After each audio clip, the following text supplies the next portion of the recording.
I found the wedding invitations while looking for napkins in my husband's glove compartment. Cream-colored envelopes with gold trim, the kind that whisper elegance and expense. The kind I'd helped Daniel pick out for our own wedding 8 years ago. My fingers trembled as I pulled one out, telling myself it was probably for a colleague's wedding or a cousin's second marriage. The late October sun beat through the windshield, making the metallic script dance as I slid the invitation free. Together with their families, Rebecca Ryan and Daniel Mackenzie request the honor of your presence. The words blurred. My stomach lurched as if I'd missed a step going downstairs. I read it again, and again, willing the letters to rearrange themselves into something that made sense, something that didn't destroy my entire world on an ordinary Tuesday afternoon. "Mommy, can we get ice cream?" Lily's voice floated from the back seat, yanking me back to reality. "You promised after my dentist appointment." Just a minute, sweetheart." My voice sounded strange, distant. I shuffled through the stack with numb fingers. 5 invitations, all addressed to different guests. The wedding date was set for spring. Spring. While I'd been planning our family vacation to Disney World, my husband had been planning his wedding to another woman. "Your teeth are all clean now, remember?" Lily continued, oblivious to the way my world was splintering. "Dr. Morris said I was the best patient ever." I forced myself to breathe, to smile, to act normal. "That's right, baby. You were so brave." The invitation felt like it was burning my skin. I shoved it back into the envelope, tucked the stack exactly where I'd found it. "Ice cream it is."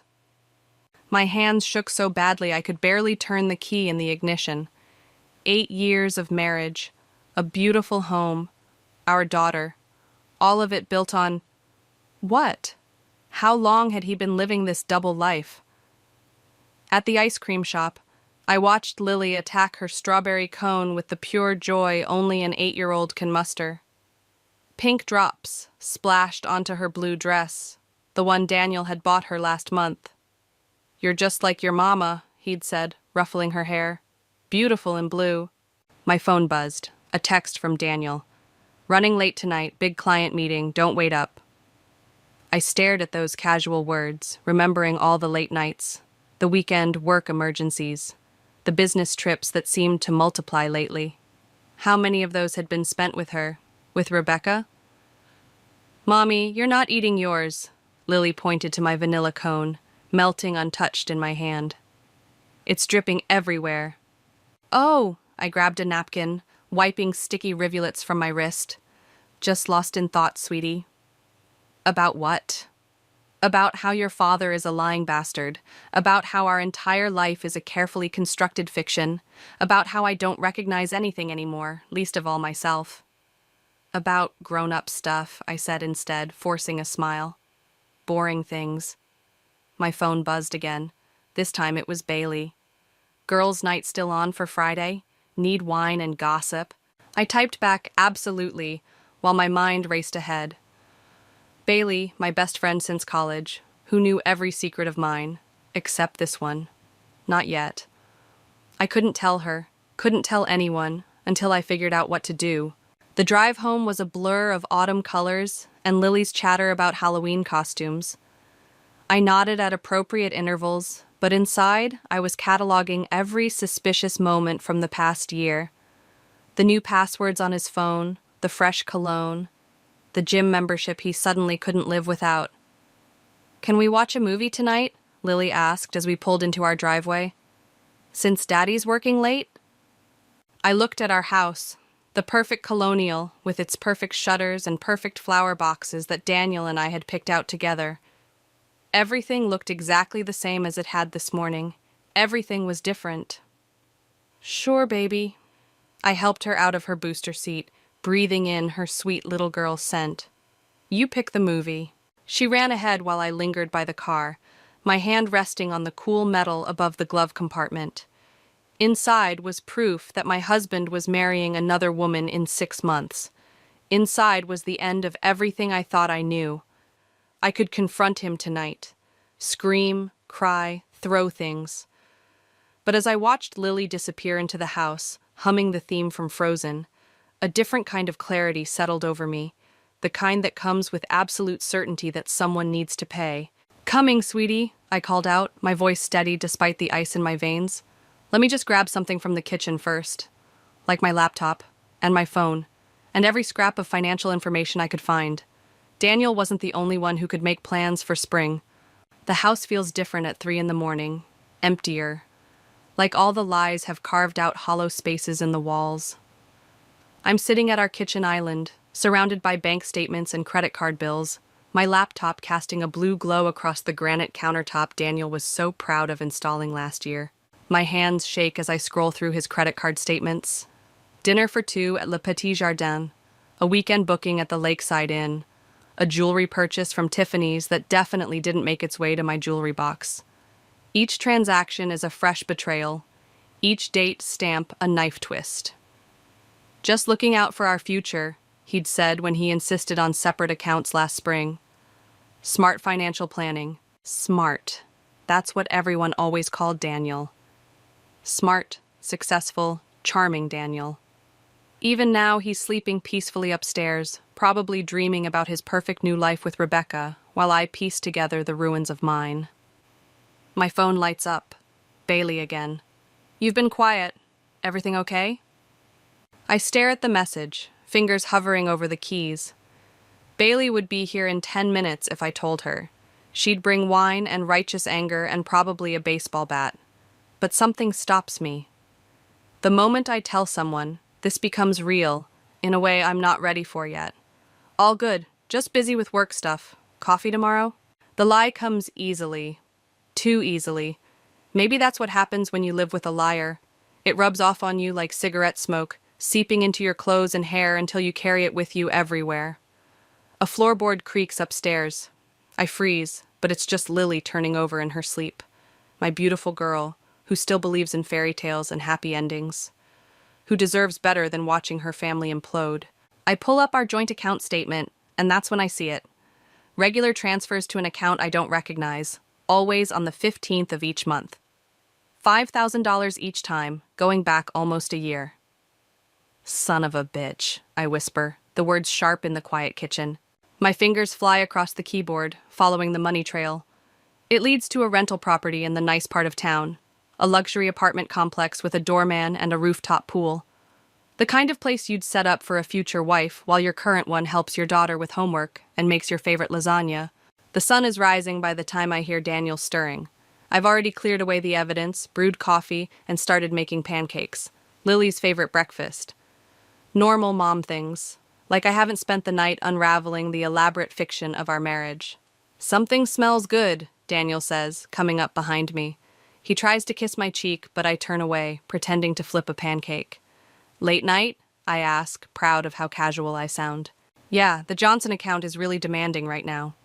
He pours himself coffee, and I watch him add exactly 2 sugars, no cream. I used to find his predictable habits endearing. But it'll calm down soon. Sure it will. Right after the spring wedding, I bet. "Mommy!" Lily bounces into the kitchen in her unicorn pajamas. "You made pancakes." "Special treat," I say, sliding a plate toward her. "Since Daddy's been working so hard lately."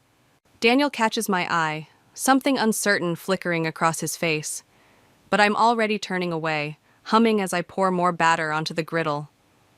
"I might be late again tonight," he says, straightening his tie.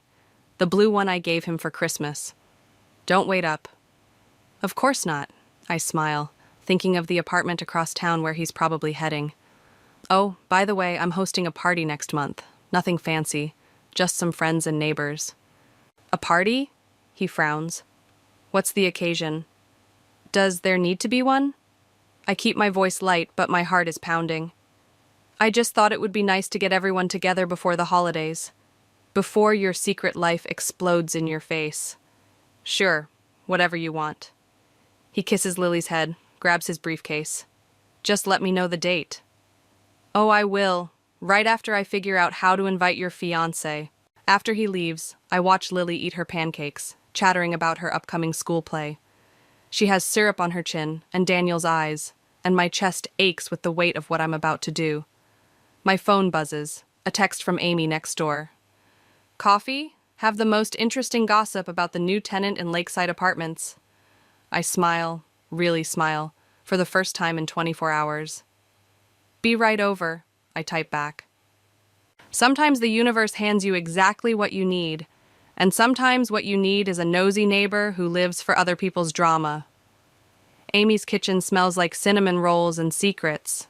She's already got 2 coffee mugs out when I arrive, practically vibrating with the need to share her latest intelligence report.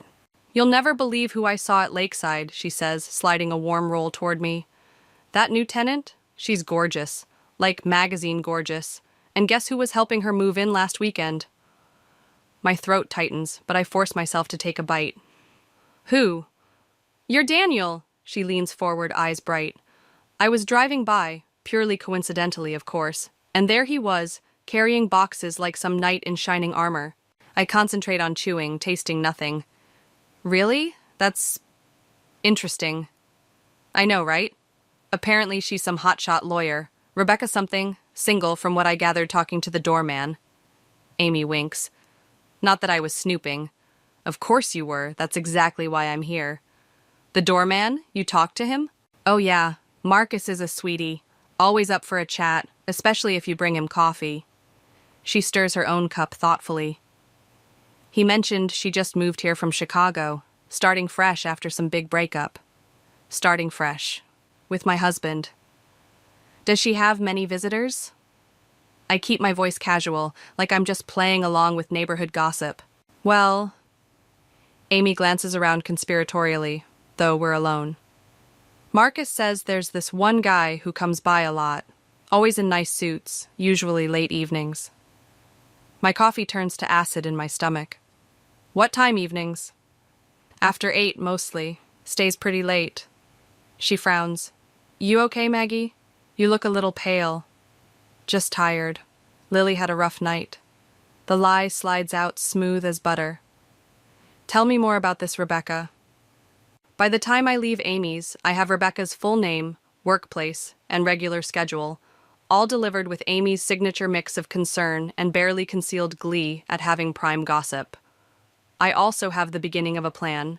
That afternoon, I park across from Rebecca's building, watching the elegant glass entrance through dark sunglasses. A woman in a cream-colored blazer exits, tall, willowy, with the kind of effortless grace that belongs in luxury car commercials. My hands clench the steering wheel until my knuckles turn white. So this is her. The woman my husband loves enough to blow up our family for. She walks to a silver BMW, checking her phone as she goes. I snap a quick photo, then another. Evidence. Ammunition. My finger hovers over the delete button for a moment. This feels wrong, creepy, like something a crazy person would do. But then I remember the wedding invitations, the secret apartment, the years of lies. I keep the photos. That evening, I'm helping Lily with her homework when Daniel texts. Working late again. Sorry. Mommy, what's 7 times 8? Lily asks, pencil poised over her math worksheet. 56, I answer automatically, then pause. Actually, why don't we figure it out together? What's 7 times 7? 49. Good. So 7 times 8 would be 49 plus 7, 56. Her face lights up with pride. See? You didn't need me at all. I ruffle her hair, fighting back sudden tears. She's so much stronger than she knows. Than I knew I could be. My phone buzzes again. Bailey this time. Haven't seen you in forever. Everything okay? I stare at the message, thinking about the photos on my phone, the growing knot of rage in my chest, the careful notes I've been taking. Bailey would tell me to be direct, to confront Daniel, to take the high road. But the high road won't protect Lily from having her world shattered. It won't give me back the years I spent loving a lie. It won't make Rebecca understand what she's walking into. Just busy, I text back. But definitely still on for the party next month. Actually, I could use your help planning it. 3 dots appear as she types. Of course. What kind of party? I look at Lily, happily counting on her fingers, still believing in her perfect family. Then I think of Rebecca in her cream blazer, probably sitting in her luxury apartment right now, waiting for my husband to arrive. A surprise party? I type. The kind no one will ever forget. My hands are steady as I hit send, steadier than they've been since finding those invitations. Because now I know exactly what I need to do. This isn't just about revenge anymore. It's about justice. About truth. About making sure both Daniel and Rebecca understand exactly what they're destroying. And if I have to become someone I barely recognize to make that happen, well, Daniel should have thought of that before he decided to marry another woman. Bailey's face changes when she sees the invitation list I've prepared. We're sitting in her sunroom, surrounded by party planning supplies and half-empty wine glasses, but the cozy atmosphere shatters as she reads the names. Maggie, she says slowly. Who's Rebecca Ryan? I take a long sip of wine. Someone who needs to be there. And why does she need to be at your party? Bailey's voice has that careful tone she uses when she thinks I'm about to do something stupid. Along with what looks like half her law firm? Because I trace the rim of my glass, watching the light catch the crystal. She's engaged to my husband. The silence that follows feels endless. Bailey sets down the list with deliberate care, like it might explode.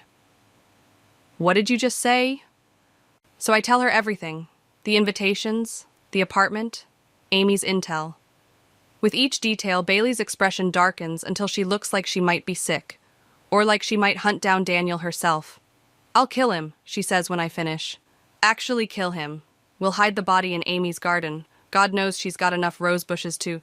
I don't want him dead, I interrupt. I want him exposed. I want everyone to know exactly who he is.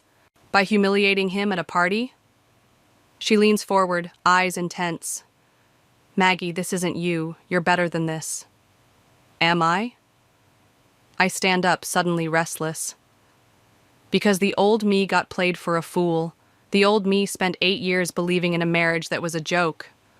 Think about Lily. I am thinking about Lily. My voice cracks.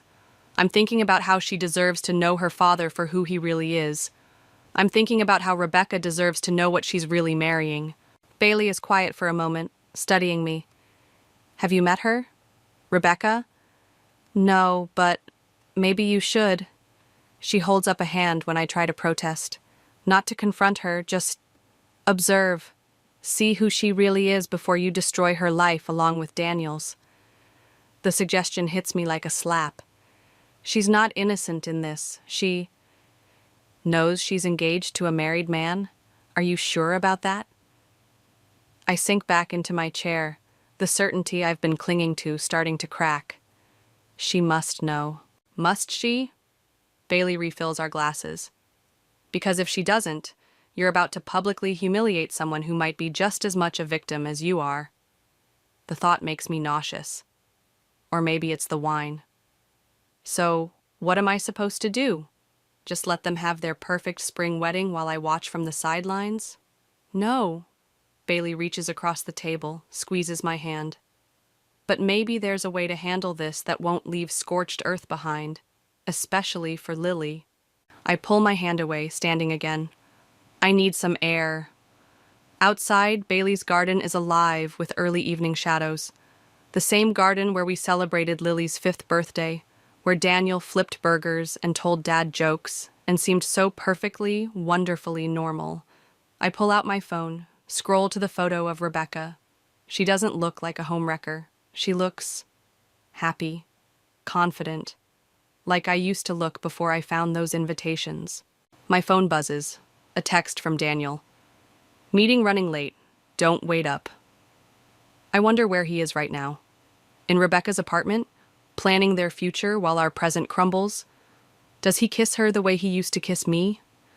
Does he make her laugh with those terrible puns he saves for people he really loves? Does she know she's not the only one who loves him back? Bailey appears beside me, silent but supportive. Whatever you decide, she says finally, I'm with you. But please, please be sure this is what you really want. I stare at the party plans scattered across her sunroom table, visible through the window. The careful lists, the strategic seating arrangements, the timeline designed for maximum impact. It looks less like justice now and more like a bomb waiting to detonate. But then I think about Daniel sleeping peacefully beside me every night, knowing what he knows. About Rebecca trying on wedding dresses, planning her perfect day, while my daughter draws hearts on cards for a father who's already chosen his next family. The party stays, I say, my voice firm. But maybe I need to do some reconnaissance first. Bailey nods slowly. Want company? No. I pull up Rebecca's work address on my phone. This is something I need to do alone. Because Bailey's right. I need to know exactly who I'm dealing with before I tear everything apart. Need to look in Rebecca's eyes and see if she's another liar or just another fool who fell for Daniel's perfect mask. Either way, the party is happening. But now I have a stop to make first. Time to introduce myself to my husband's fiancée. Rebecca's law firm occupies the top 3 floors of a gleaming downtown building. I sit in the coffee shop across the street, watching professionals stream in and out, wondering which of them know my husband as Rebecca's fiancé rather than my spouse. My hands shake slightly as I adjust my blazer, the expensive one Daniel bought me last Christmas. Fitting, really. I've rehearsed my story. Potential client, seeking representation for a business matter. Just enough truth to be believable. More coffee? The barista hovers nearby. No, thanks. I've been nursing the same cup for an hour, gathering courage. Actually, yes. 1 to go. Walking into the building feels like crossing a threshold I can't return from. The elevator rises smoothly to the 42nd floor, and I repeat my story in my head. But when the doors open, all my careful planning evaporates. Rebecca stands at the reception desk, laughing with the receptionist. She's even more striking up close. Tall, poised, radiating the kind of confidence that comes from never having your world shattered. She's wearing a delicate gold necklace I recognize from Daniel's Tiffany's purchase. My chest constricts. I want to scream, to grab that necklace and demand answers. Instead, I step forward, my heels clicking on the marble floor. Rebecca turns, still smiling. Can I help you? I hope so. My voice sounds strange to my own ears. I'm looking for some legal advice. Of course. She gestures toward her office. I have a few minutes before my next meeting.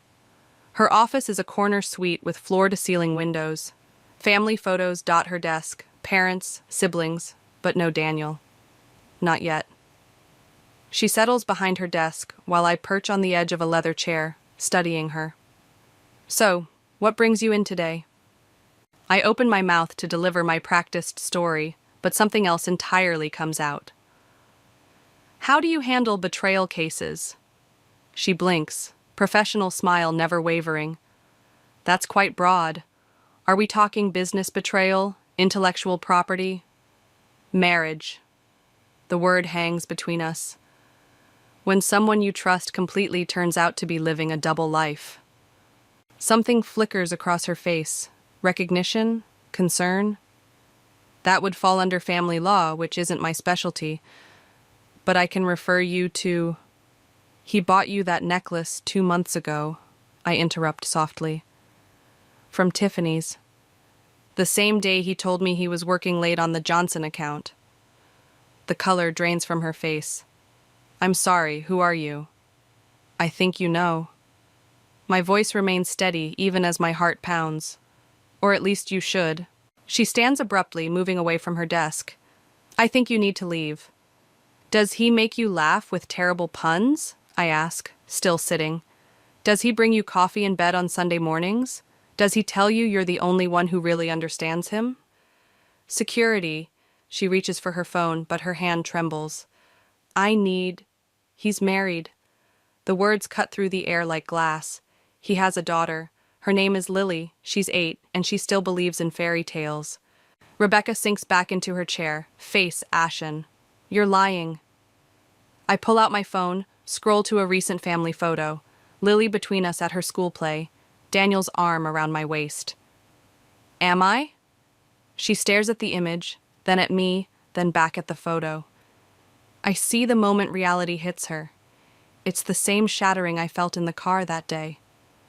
I'm going to be sick, she whispers. Funny, that's exactly how I felt when I found your wedding invitations. She presses her hands to her face, shoulders shaking. I should feel triumphant, watching her perfect world crumble. Instead, I feel hollow. I didn't know, she says finally, voice raw. I swear to God, I didn't know. I believe you. The realization surprises me. That's what makes him so good at this, making everyone believe exactly what they need to. She looks up, mascara smeared. What are you going to do? I stand, smoothing my blazer. I'm throwing a party next month. You should come. A party? She laughs, slightly hysterical. Are you insane? Probably. I move toward the door, then pause. He likes his coffee with 2 sugars, no cream. He hates cilantro but pretends to like it at restaurants. And he always has a reasonable explanation for being late. She flinches at each detail. Why are you telling me this? Because you deserve to know exactly who you're dealing with. I meet her eyes, and because I'm not the only one who gets to decide what happens next. I leave her there, surrounded by her success and her shattered illusions. In the elevator, my phone buzzes. Daniel, of course. Can't wait to see you tonight, his text reads. Miss you. I wonder which of us he's texting that to. Maybe both, maybe neither. The party just got more complicated, but now I know. It's not just about revenge anymore, it's about truth. And Rebecca deserves that as much as I do. The party invitations arrive on a Tuesday. I watch Daniel open his over breakfast, his expression carefully neutral as he reads the elegant script. Quite a guest list, he says, buttering his toast. The Johnson team, half the neighborhood, Rebecca Ryan, the lawyer? I pour more coffee, steady despite my racing heart. Amy recommended her, said she's new in town, might be good for networking. He sets the invitation down too carefully. And you've met her? Briefly. I smile, thinking of mascara-stained cheeks and shattered illusions. She seemed lovely. Lily bounces into the kitchen, backpack already on. Is Rebecca coming to the party? She's so nice. Daniel's head snaps up. My coffee cup freezes halfway to my lips. You've met Rebecca? Daniel's voice is too casual. At the ice cream shop yesterday. Lily grabs a banana from the fruit bowl. She bought me a double scoop and said she loved my unicorn shirt. The silence stretches like taffy. I watch Daniel's face, seeing the calculations behind his eyes. Yesterday was his supposed late meeting. That was nice of her, he manages. She said she knows you from work, Lily continues innocently, and that she had something really important to tell Mommy. Daniel's toast falls from his fingers. Important? Lily, honey, you'll be late for school. I grab my keys, avoiding Daniel's stare. Let's go. In the car, after dropping Lily off, I finally check my phone. 3 missed calls from Rebecca. A text. We need to talk, please. I pull into a parking lot, hand shaking as I dial her number. She answers on the first ring. I can't do this, she says immediately. The party, the lies, any of it. I saw your daughter yesterday and she's real. This is all real. Of course she's real. My voice comes out sharper than intended. What did you think she was? I don't know, Rebecca's voice cracks. Daniel said he was divorced, said you were his unstable ex who couldn't let go, said Lily was better off with limited contact. I believed him because I wanted to. My laugh sounds hollow even to me. Unstable ex? That's creative. I've called off the engagement, she pauses, but I haven't told him why. Something shifts in my chest, hope or fear, I'm not sure which. Why not? Because you're right, about the party, about everyone knowing the truth. She takes a shaky breath. He needs to face what he's done, all of it. I grip the steering wheel, remembering Daniel's face when Lily mentioned Rebecca. He's starting to suspect something. Good. Steele enters her voice. Let him sweat. When I get home, Daniel's car is in the driveway. He's supposed to be at work. I find him in his home office, phone pressed to his ear. Need to postpone the meeting, he's saying. Something's come up. Yes, I understand the implications. He sees me in the doorway and ends the call abruptly. You're home early. So are you. We stare at each other across the room. 8 years of marriage, and I've never seen him look so uncertain. About Rebecca, he starts. The lawyer? I keep my voice light. What about her? He runs a hand through his hair. It seems odd, inviting a stranger to such a personal gathering. Does it? I move closer, noting how he tenses. Because Amy says she's not a stranger to everyone. His phone buzzes. Probably Rebecca, declining the invitation we both know she won't decline.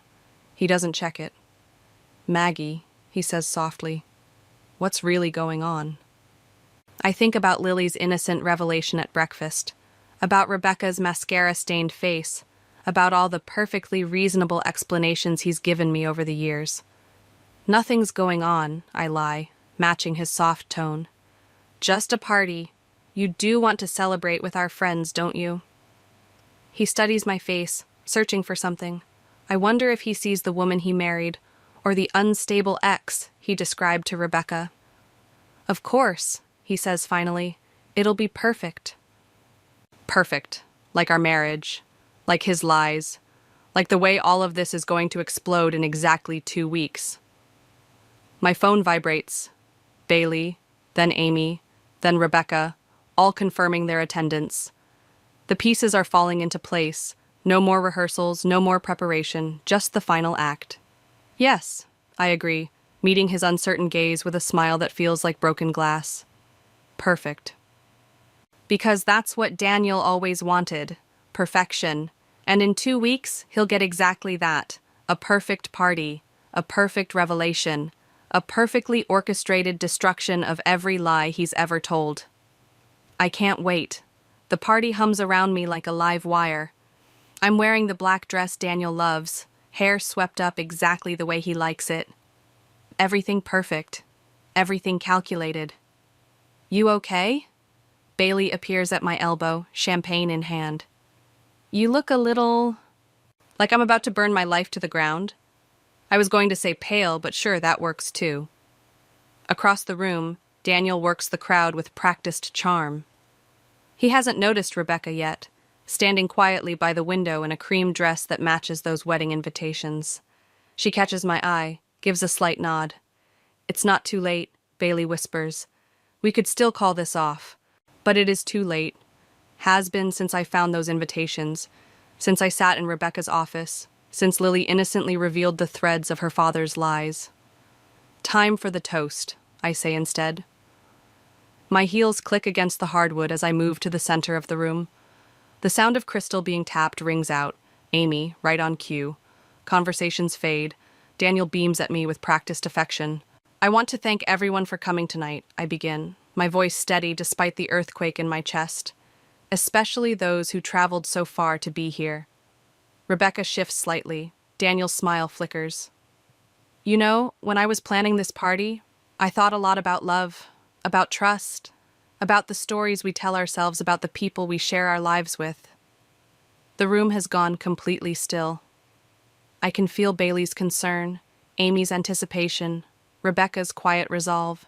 Daniel, I turn to face him directly. Would you join me, since this party is really all about you? He moves forward, uncertainty shadowing his features. Maggie. It's okay, honey. I just want to share some stories, like how we met, how you pursued me for months, how you promised to love only me forever. His eyes dart around the room, sensing the shift in atmosphere. Maybe this isn't the time, or we could talk about more recent stories. I take a step closer, like your late meetings, your business trips, your apartment across town. The color drains from his face. Someone gasps, probably Amy, loving every second. Or better yet, I continue, voice crystal clear in the silence. Why don't we talk about spring weddings? Maggie, stop. His voice holds a warning, but I'm done heeding those. Rebecca, I call out, would you like to share your version of the story? She steps forward, elegant and composed. Daniel's face goes from white to gray as she moves to stand beside me. No, he says hoarsely. This isn't... Isn't what? Rebecca's voice could freeze hell. Isn't the perfect moment to explain how you're somehow engaged to me while married to Maggie? How you told me she was your unstable ex-wife? How you made me complicit in destroying a little girl's family? Murmurs ripple through the crowd. I see the Johnson team exchanging glances, Amy practically vibrating with vindicated gossip, Bailey watching with quiet support. I can explain, Daniel starts, but for once, his silver tongue fails him. Can you explain this? I pull out my phone, project the wedding invitation onto the wall where I'd secretly installed a projector earlier. Or these credit card statements appear, highlighting his double life in stark detail. Or maybe, Rebecca adds, you can explain why you were with me yesterday when you told Maggie you had a late meeting. Daniel's face twists. You two planned this? Set me up? No, Daniel. I step closer, close enough to smell his familiar cologne. You set yourself up. We just made sure everyone could see the show. Including me. The new voice cuts through the tension. Daniel spins around to find Ross, my brother, emerging from the hallway. With Lily. Uncle Ross showed me the pictures, Daddy, Lily says quietly, of you and Rebecca. He said you've been lying to us. I hadn't planned this part. Had specifically told Ross to keep Lily away tonight. But seeing her there, small and brave and devastatingly honest, I realize it's perfect. Princess, Daniel starts, reaching for her. She steps back into Ross's protective embrace. Is it true? Have you been lying? The mighty Daniel, master of explanations, stands speechless before his daughter's simple question. Yes, he finally whispers. Yes, I lied. The admission hangs in the air like shattered glass. I feel it cut through the last threads of our marriage, through the perfect facade he'd constructed, through every story he'd spun. Then I don't believe in you anymore, Lily says, with the brutal clarity of childhood. She turns to me, eyes wet but chin high. Can we go home now, Mommy? Home. Not this house of lies. Not this carefully curated stage for Daniel's performance. Yes, baby. I hold out my hand to her. We can go home. As we walk out, leaving Daniel standing alone in his wreckage, I hear Rebecca begin to detail every lie he told her. Hear the disgusted murmurs of his colleagues. Hear the collapse of his perfect world. But all I feel is light, free, ready for whatever comes next. Dawn creeps through Bailey's guest room window, painting the unfamiliar walls in soft gold. Lily sleeps beside me, her small hand curled in mine. On the nightstand, my phone lights up with another message from Daniel. The 20th since we left the party. I don't read it. Instead, I ease out of bed, careful not to wake Lily, and pad downstairs to Bailey's kitchen. The morning feels raw, new, like the first breath after breaking through water's surface. Bailey's already at the counter, coffee brewing. Couldn't sleep either. Too busy plotting my next life-destroying party, I say, managing a small smile. God, his face when Rebecca started listing his lies. She hands me a steaming mug. I thought he might actually spontaneously combust. I keep waiting to feel guilty. I wrap my hands around the warm ceramic, or devastated, or something other than relieved. Relieved is allowed. She studies me over her cup. So is angry, hurt, triumphant, or whatever else you're feeling. The doorbell rings, startling us both. Through the front window, I see Ross on the porch, holding a manila envelope. Morning, sis. He kisses my cheek as he enters. Brought you something interesting. I open the envelope, pull out a stack of papers. Bank statements, property records, email printouts. What is this? Remember when you asked me to look into Daniel's finances? Ross settles at the counter. Well, I did, and guess what I found? My hands shake as I scan the documents. Offshore accounts, hidden assets, a pattern of transactions that speaks of something much bigger than a secret fiancé. He's been embezzling, Ross explains quietly, from his own company for years. The coffee turns bitter in my mouth. How much? Millions. Ross taps one particularly damning statement. The Johnson account? It's a shell, a cover for moving money around. A laugh bubbles up in my throat, harsh, almost hysterical.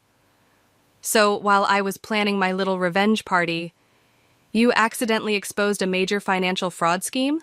Yeah, Ross grins. The FBI is very interested in having a chat with him. Heavy footsteps on the stairs announce Lily's awakening. She appears in the doorway, rubbing sleep from her eyes. Mommy? Uncle Ross? Hey, Squirt. Ross scoops her up, tickling her until she giggles. Who wants pancakes? While Ross and Lily raid Bailey's pantry, my phone buzzes again. This time it's Rebecca. He's been calling me too, her text reads. But I thought you should see this first. A photo appears. Daniel, leaving her apartment building late last night, with another woman. Caught them in the elevator, Rebecca adds. Guess we weren't special enough to warrant exclusive lying rights. I should feel something.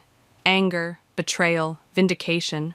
Instead, I feel the last weight lift from my chest. The last question mark straighten into a period. You okay? Bailey asks softly. Through the kitchen window, I watch the sunrise paint the sky in brilliant oranges and pinks. Lily's laughter mingles with Ross's terrible dad jokes as they make a mess of Bailey's pristine kitchen. My phone lights up with another call from Daniel that I'll never answer. You know what? I say, turning to Bailey. I really am. Good. She hesitates. Because there's something else you should know. The publishing company I work for, they're very interested in your story. I blink. My story? A memoir, about discovering your husband's double life and taking back your narrative, about helping another woman do the same. She pulls out a business card. If you're interested. The card feels heavy in my hand, weighted with possibility, with power. Mommy, Lily calls. Uncle Ross is making pancakes wrong. Am not, Ross protests. This is how Julia Child did it. Julia Child never dropped batter on her shoes, Bailey mutters. I move to help them, tucking the card into my pocket. My phone buzzes one final time, Daniel again, but this time I don't even glance at it. Because this isn't his story anymore. It's mine. Mine and Lily's and Rebecca's and every other person he tried to write into his fiction. Here, I tell Ross, taking the spatula, let me show you how it's done. The pancake flips perfectly, golden brown against silver steel. Behind me, Lily claps. Bailey starts the coffee maker again. Ross pretends to take notes on proper pancake technique. And I stand in this kitchen that isn't mine, surrounded by people who are finally writing my own story. One where perfect isn't the goal. Truth is.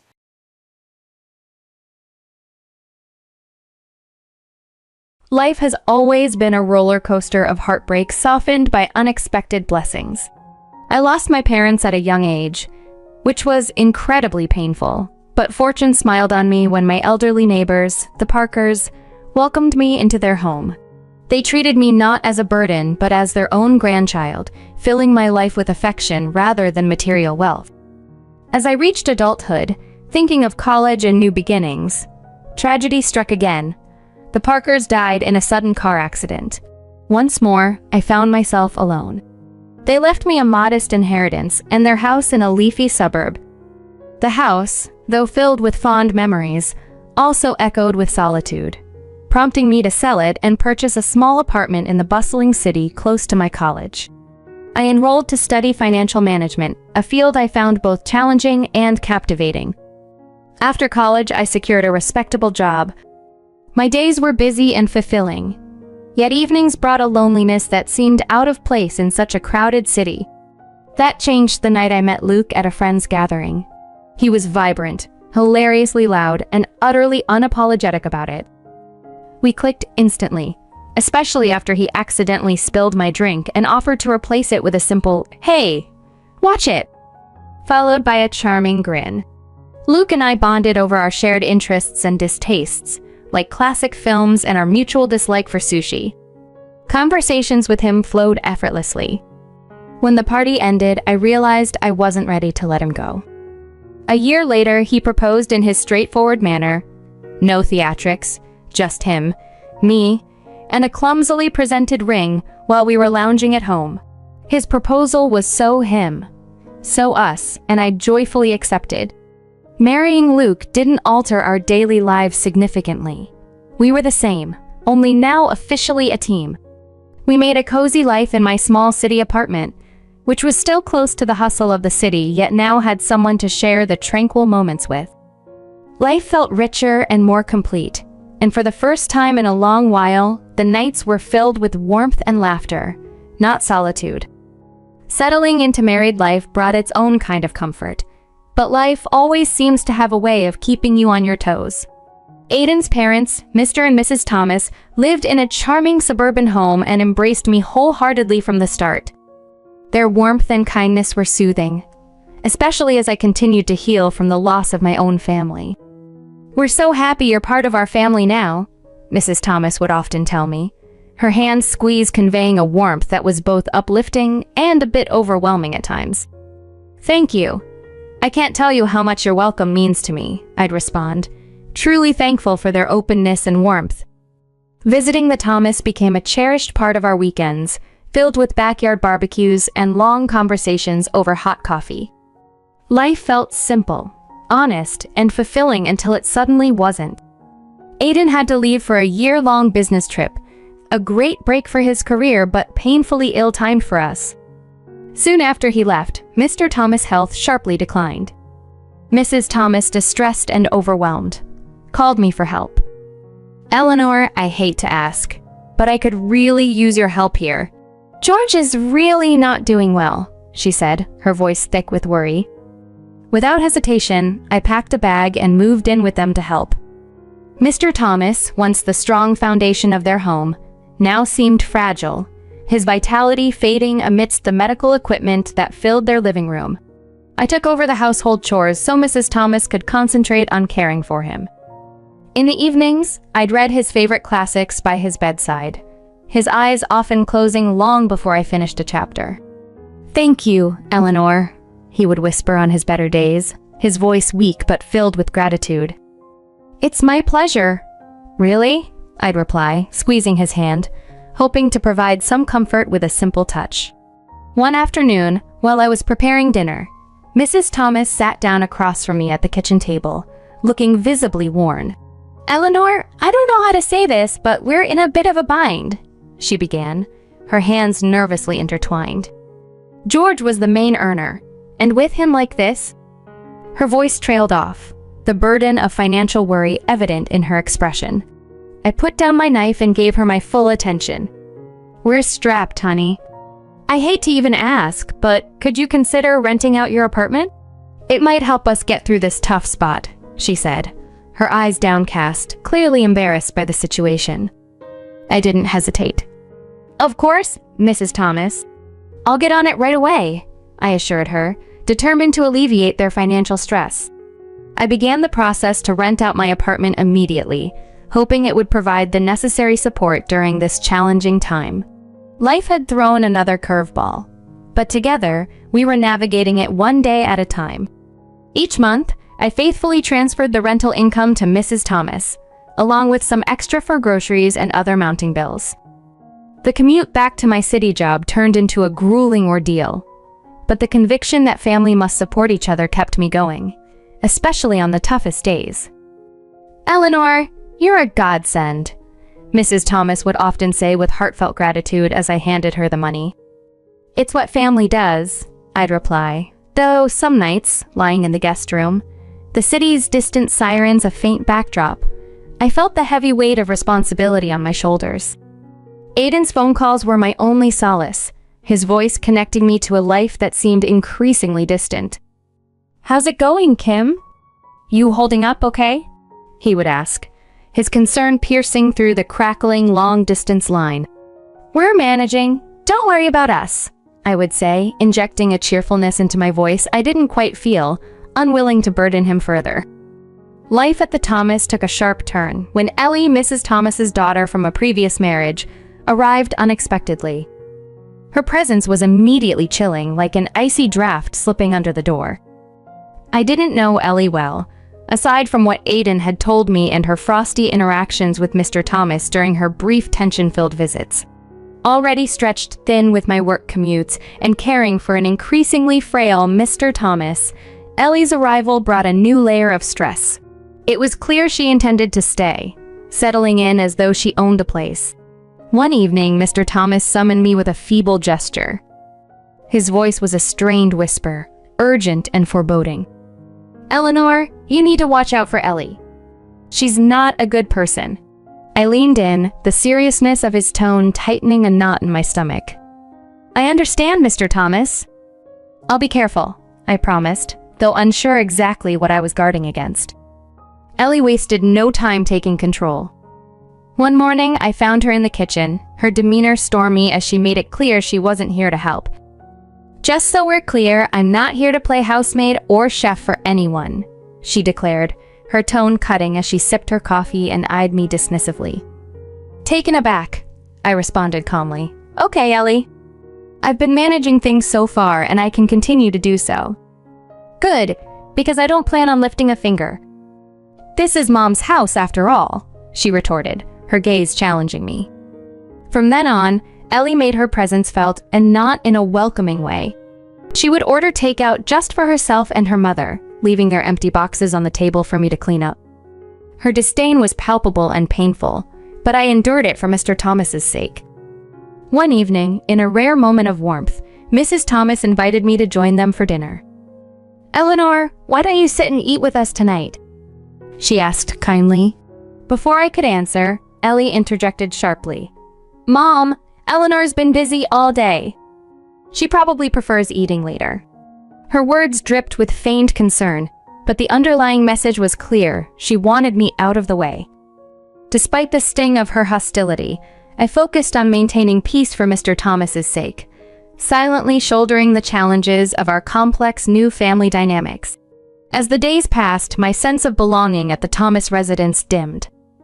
Ellie's entitlement seemed to permeate every room, her influence growing stronger in the quiet of the night as she whispered with her mother, undoubtedly planting seeds of doubt about me.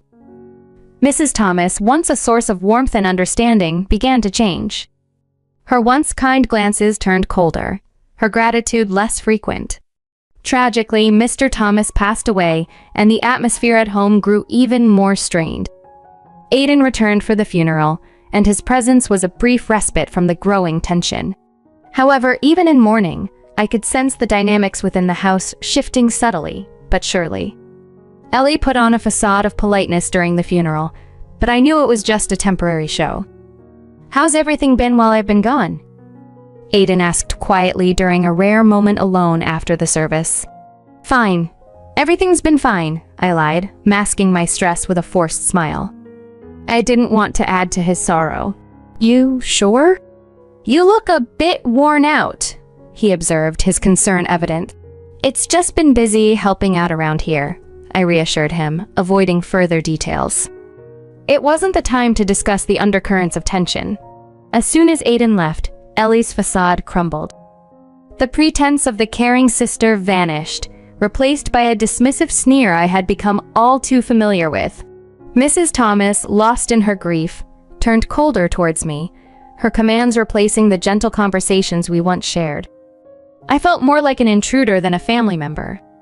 Ellie assumed control over the household as if she were the rightful heir, her reign characterized by a blatant disregard for anyone else's feelings. She would barge into my room unannounced, rummaging through my belongings as if searching for treasure. One afternoon, while seeking solace in the garden, I stumbled upon a box hidden among the shrubs. Opening it, my heart sank as I discovered my watches, jewelry, and even some personal items like underwear, all thrown away like trash. Nearby, several of my dresses were carelessly draped over a bush. Seething with anger, I confronted Ellie in the living room, where she lounged nonchalantly. "What the hell, Ellie?" I demanded, my voice trembling with rage. "You can't just throw my stuff out like this." Ellie laughed coldly, her harsh tone filling the room. "Please, you live here.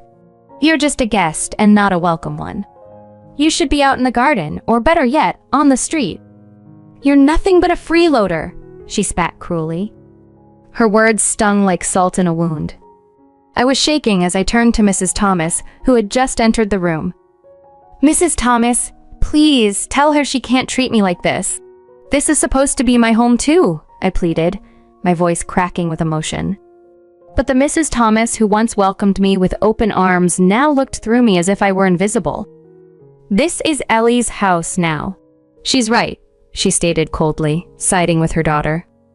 The betrayal was as sharp as a knife, cutting through the last thread of hope I had for this place I once considered home. "Eleanor, perhaps it's time you found a new place to live. Mrs. Thomas's words hit me unexpectedly hard. Standing there, clutching a box of my belongings, my heart felt as if it might shatter. The home I had embraced as my own, the family I believed I had found, seemed to dissolve before my eyes. Despite this deep betrayal, I stayed, driven by a promise I made to Mr. Thomas on his deathbed to care for his wife and protect her from Ellie's overbearing influence. But as days passed, Mrs. Thomas seemed to increasingly reflect Ellie's harshness, her demeanor growing colder and her words more cutting. "You're just sitting on your hands here, aren't you?" Mrs. Thomas snapped one evening as I cleaned up after dinner, her voice dripping with disdain. "I'm doing my best to keep things running smoothly," I replied, trying to keep my voice steady despite the sting of her accusation. "Best? Could have fooled me. Seems like you're just freeloading," she scoffed, turning away dismissively. Her words hurt. I was far from a freeloader. I had rented out my own apartment, transferring almost all of that income to Mrs. Thomas, on top of managing the majority of the housework, while Ellie did nothing but criticize. Ellie, who lived comfortably off her mother's pension, was relentless. "Really? What did my brother even see in you?" She would taunt me night after night, her words echoing through the thin walls. I would swallow my anger and frustration, reminding myself of the promise I made to Mr. Thomas, but the atmosphere became suffocating, the house a minefield of hostility. One evening, coming home early from work, my world shifted irreversibly. I overheard Ellie and Mrs. Thomas discussing in the living room, unaware of my arrival. "We need to get her to sell that apartment of hers. You know how much we could use that money," Ellie's aide, her tone greedy and calculating. "Yes, but how do we convince her? Eleanor's no fool. She won't just hand it over," Mrs. Thomas responded, her voice a mix of frustration and greed. "Leave it to me, Mom. I'll sweet-talk her into it. Once she signs it over, we can finally live the way we deserve," Ellie plotted confidently. Hearing them scheme to strip me of my only financial security was a chilling dose of reality. Fear and betrayal gripped me. I couldn't stay any longer. Heart pounding, I quietly retreated to my room. They were planning to rob me of everything. The decision crystallized in that moment. There was no reason to stay. I hurriedly packed my essentials, my hands shaking. Each second in that house felt like a ticking bomb. I didn't bother with goodbyes. They didn't deserve them. Slipping out the back door, I ordered a taxi to the train station. Sitting on the train to Aiden's state, doubts and fears swirled in my mind. Would Aiden understand? Would he take their side? The uncertainty was overwhelming, but the fear of what might happen if I stayed was far worse. Staring out the window, the landscape blurring past, a mix of fear and resolve settled in my chest. When I arrived at Aiden's place, his reaction was a mix of shock, relief, and confusion. His eyes widened as he opened the door to find me standing there, bag in hand, looking as frazzled as I felt inside. As I stood on Aiden's doorstep, he looked perplexed. "Eleanor, what are you doing here?" "Is everything okay?" he asked, stepping aside to let me in. I paused, the comforting familiarity of his temporary home washing over me. "No, Aiden, everything's not okay." "Not at all," I replied, my voice trembling slightly. He led me to the couch, his face etched with concern. "Talk to me, babe. What happened?" Sitting beside him, I began recounting everything from Ellie's sudden return and her increasing dominance at home, to the covert financial manipulations, and the final straw, their scheme to force me to sell my apartment. I had kept all this from him initially. I didn't want to add to his stress while he was away on business. With each detail I shared, Aiden's expression grew darker. When I finished, his fists were clenched, his jaw set in anger. "Why didn't you tell me any of this before?" he asked, his voice a mix of anger and concern. "I didn't want to cause more trouble. I thought I could handle it," I admitted, feeling foolish now. Aiden stood abruptly, pacing the room. "Eleanor, damn it, you shouldn't have to handle anything like that alone," he exclaimed. He was clearly upset by how his mother and Ellie had treated me. He stopped pacing and fixed his gaze on me, his eyes intense. "I'm not letting anyone treat my wife like that. No way," he declared firmly. pulling out his phone. I watched, heart pounding, as he dialed his mother. The phone barely rang twice before she picked up. I couldn't hear her words, but Aiden's tensed shoulders spoke volumes. "Mom, this has to stop. I know about everything and I won't tolerate it. If Ellie doesn't leave, and if you don't start treating Eleanor with respect, you can forget about us helping out anymore. No more money, no more nothing," Aiden stated firmly, leaving no room for argument. After a brief but fiery exchange, there was silence. Aiden's grip on the phone tightened. "Fine, if that's your choice, then you've made mine," he said finally, and hung up. He turned to me, his expression softening. "Looks like it's just us now, babe." "That's all we need," he said, coming over to embrace me. I leaned into him, the safety of his arms fortifying me against the whirlwind of emotions. "Just us," I murmured, feeling the truth of his words. We were on our own now, but somehow that felt okay. We talked long into the night, planning practical matters like arranging for me to work remotely and reevaluating our financial plans without the drain of supporting his mother and Ellie. It felt like we were laying the foundations for a new chapter, just the two of us.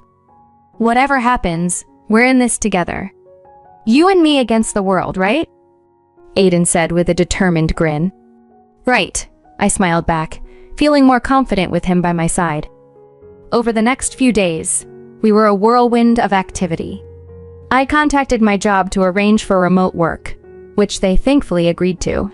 Aiden helped me move my things from storage and set up a home office in a corner of his living room. It wasn't perfect, but it was ours, and it was peaceful. A week into our newfound peace, I was jolted by a call that felt like a ghost from a past life. It was Mrs. Thomas, her voice once sweet to me, now tinged with desperation and audacity. "Eleanor, why haven't I received the money for this month?" You know, the moment I answered the call, Mrs. Thomas's demand echoed sharply through the line. "We depend on it." I was momentarily stunned by her audacity. "I'm sorry, but after everything, you really expect me to continue supporting you?" I asked, incredulity painting my tone rather than anger. In the background, I could hear Ellie's voice, shrill and furious, urging her mother. "She's just an ungrateful girl, Mom. Make her transfer the money." Taking a deep breath to steady my rising anger, I remembered their venomous words. "Mrs. Thomas, Ellie called me a ruthless beggar, remember? I'm not sending money to people who treat me like trash. I'm done." There was a pause on the other end, and I could almost visualize Mrs. Thomas's shocked expression. "But we're family," she finally said, her voice a blend of anger and pleading. "No, family doesn't treat each other that way." "Goodbye, Mrs. Thomas," I responded firmly and hung up before she could say more. The call left me shaken, but Aiden's presence was comforting. "You did the right thing, Eleanor. It's time they learn to stand on their own," he reassured me, his arm around my shoulders. Not long after, as we settled back into our hometown, life surprised us again. I discovered I was pregnant. The news filled us with unexpected joy, and suddenly, the future brimmed with possibilities. We decided it was the right time to sell my apartment and buy a small house in the suburbs, somewhere near a good school where our child could thrive. As we planned our move, another call came, again from Mrs. Thomas. Her tone was drastically different, desperate, almost pitiful. "Eleanor, I've made a mistake. Ellie forced me to sell the house, took the money, and left me with nothing. Could I come in with you and Aiden?" Her voice trembled, pleading. The request stunned me. After everything, this was a test of my resolve. "Mrs. Thomas, you chose this path when you sided with Ellie against us. You could have chosen differently," I said, my voice steady despite the inner turmoil. I know I've made mistakes, but you have a kind heart. Can't you forgive an old woman for her wrong choices?" she implored. I sighed, a pang of pity mixing with memories of the pain her choices had caused. "I forgave you long ago, but that doesn't mean I can let you back into my life. You need to live with the consequences of your actions, just as I have," I replied and ended the call. Then, with a resolute tap, I blocked her number. We moved forward with our plans, purchasing a quaint house with a little garden where our child could play. It was a fresh start, a new chapter just for us, filled with the promise of joy and the warmth of a family truly our own. It was one of those lazy Sunday mornings, the kind perfect for lingering over coffee and browsing through the newspaper. As I flipped through the pages, a headline abruptly captured my attention. Local woman arrested for massive fraud scheme. There, in the accompanying photo, was Ellie handcuffed and looking utterly defeated. A mix of shock and, admittedly, slight vindication swept over me. "Look at this, Aiden!" I called out, holding up the newspaper for him to see. "It's Ellie. She's been arrested for fraud." Aiden came over and took the newspaper, his eyes scanning the article with a grave expression. I can't say I'm surprised, but still, it's a lot to take in. "Yeah, it is. But she made her choices and now she's facing the consequences," I replied, feeling an unexpected sense of closure I hadn't realized I needed. Over time, news trickled in through friends about Mrs. Thomas's situation. She was living in a modest apartment, working 3 jobs to scrape by. Her pension wasn't enough to cover her living expenses and the debts Ellie had left her with. "Did you hear about your mom?" Aiden's friend, Jaden, mentioned one evening during a backyard barbecue. "Yeah, I heard," Aiden responded as he flipped burgers on the grill. His voice carried a hint of sadness but was marked by a firm resolve. "She chose her path, Jaden. It's tough, but that's how it is." Jaden nodded, understanding the delicate boundaries. "You're right, man. Just thought you should know." The conversation shifted after that, the evening air becoming filled with lighter topics like sports and work. Life had moved on, and so had we. The true joy of our new chapter crystallized when Layla was born. Becoming parents changed everything: our priorities, our dreams, and it even healed some of the old wounds by replacing them with a new kind of love. "Can you believe she's ours?" I whispered to Aiden one night as we watched Layla sleeping peacefully in her crib. "She's perfect, Eleanor. Just perfect," Aiden murmured back, his voice thick with emotion. We spent our days marveling at each little milestone Layla achieved, each smile, each giggle. She was our little miracle, and with her presence, the hardships of the past seemed to fade, making room for new, happier memories. Each day was simple, yet it was filled with small moments of joy that stitched together a tapestry of a contented family life.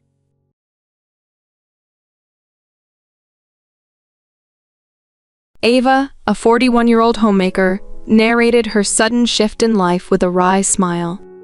"Please move aside. You're in the way of a pregnant woman."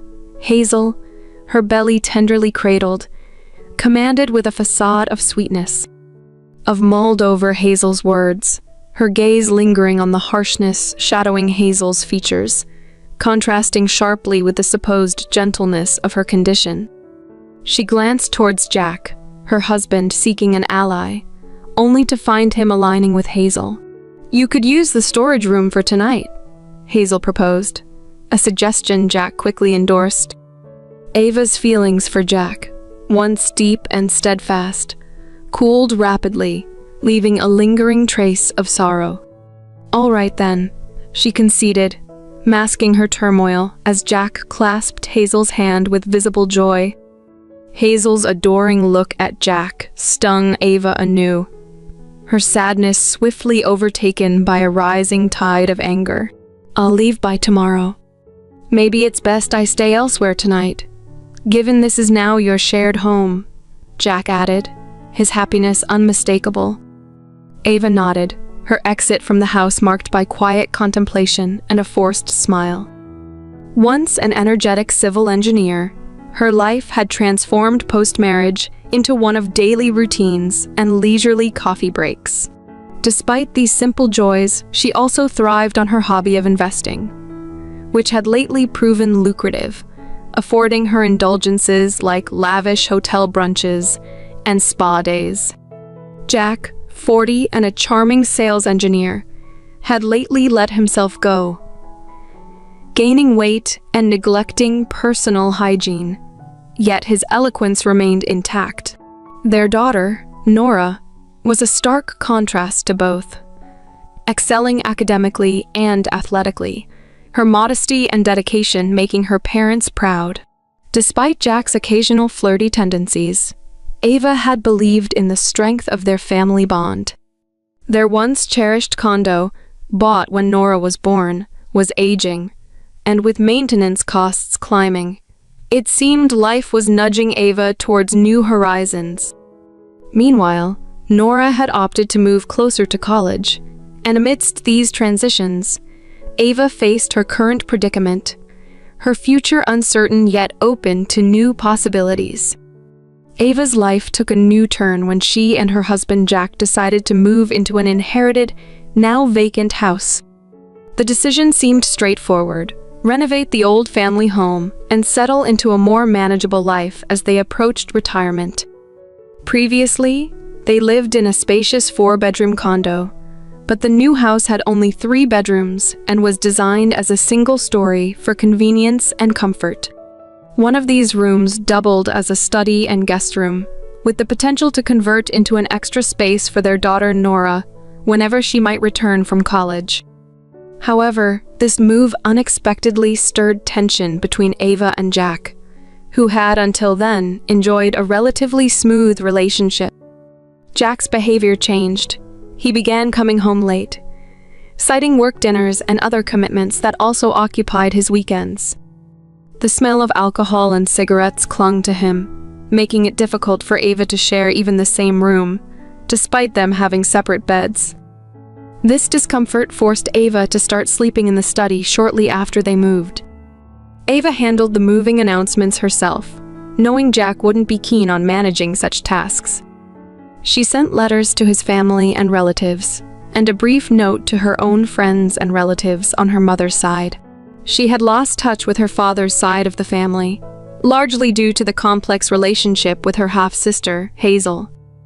Hazel was 12 years younger than Ava, born to her father and his new wife shortly after he remarried, following Ava's mother's death. Ava had always viewed Hazel's existence as a reminder of her father's second, seemingly happier family. It was revealed at her father and stepmother's funeral. Both had died tragically in an accident that her father and his second wife had been childhood sweethearts. This had been a shocking revelation to Ava, as it seemed her own mother had been an interlude in what everyone else saw as an inevitable partnership. Growing up, Hazel had always been the center of attention at family gatherings. She was dressed in brand-name clothes, enjoyed her favorite foods, and had the largest room all to herself. Her privileged upbringing contrasted sharply with the more modest one Ava had experienced, adding layers of resentment and complexity to Ava's feelings toward her family's dynamics. Amid these swirling personal histories and new beginnings, Ava found herself contemplating the paths her life had taken, and the relationships that shaped her past and were shaping her future. Ava's life was shaped by necessity and endurance from an early age. As a young girl, she was burdened with all the household chores, from cooking and cleaning to laundry, while also juggling multiple part-time jobs. Any money she earned was taken from her, leaving her to struggle for even the most basic necessities. She had little more than a cramped storage room under the stairs for herself. Growing up, Ava's relationship with her much younger half-sister, Hazel, was strained. Hazel had learned about Ava's mother from other relatives and looked down on her. Ava worked tirelessly, saving enough money to eventually move out, leaving behind any hope of fostering positive feelings towards Hazel. She never shared news of her marriage or the birth of her child with Hazel. Years later, Ava was enjoying a rare moment of peace, sipping tea when the doorbell rang. Expecting a delivery, she opened the door only to find Hazel standing there, not as a delivery person, but wearing the hat she had seen through the intercom. Hazel had tricked her way in by using a recorded delivery message. Ignoring Ava's shock, Hazel breezed past her into the living room and made herself comfortable on the couch. Ava confronted her, realizing Hazel had expected her not to open the door if she knew who it was. Hazel, ever the performer, feigned fear dramatically but couldn't hide the smirk on her face. "I came for a visit," Hazel announced, undeterred by Ava's cold response. She explained that she was married but often alone due to her husband's frequent business trips. Now pregnant, she found it challenging to get around and claimed everyone suggested she stay with Ava. Ava, however, was resolute. "Just go home." "I don't want anything to do with you," she replied sharply. Unfazed, Hazel declared she was planning to stay, which only fueled Ava's frustration further. Under her breath, Ava labeled Hazel as typical of a kleptomaniac's daughter, a comment that pushed her anger to its limits. "Get out! I never want to see your face again," Ava exclaimed loudly, her voice carrying outside. At that moment, Jack returned unexpectedly. Surprised by his untimely arrival, Ava struggled to explain the situation. Hazel, seizing the opportunity, approached Jack and intertwined her arm with his. Jack seemed unbothered, even pleased by Hazel's presence. "Oh, Hazel, welcome." "Ava, why are you being so mean?" he chided, leaving Ava speechless and wounded by the unfolding events and the betrayal of her familial bonds. Ava stood frozen, witnessing the troubling warmth between her husband Jack and her half-sister Hazel. As they discussed Hazel staying with them until her baby was born, their closeness struck Ava more like that of lovers than in-laws. "Jack, what's happening here?" Ava managed to ask, but her concerns were swiftly dismissed. Jack accused her of jealousy towards what he referred to as his cute little sister, a phrase that stung given all Ava had shared with him about her strained family dynamics before they married.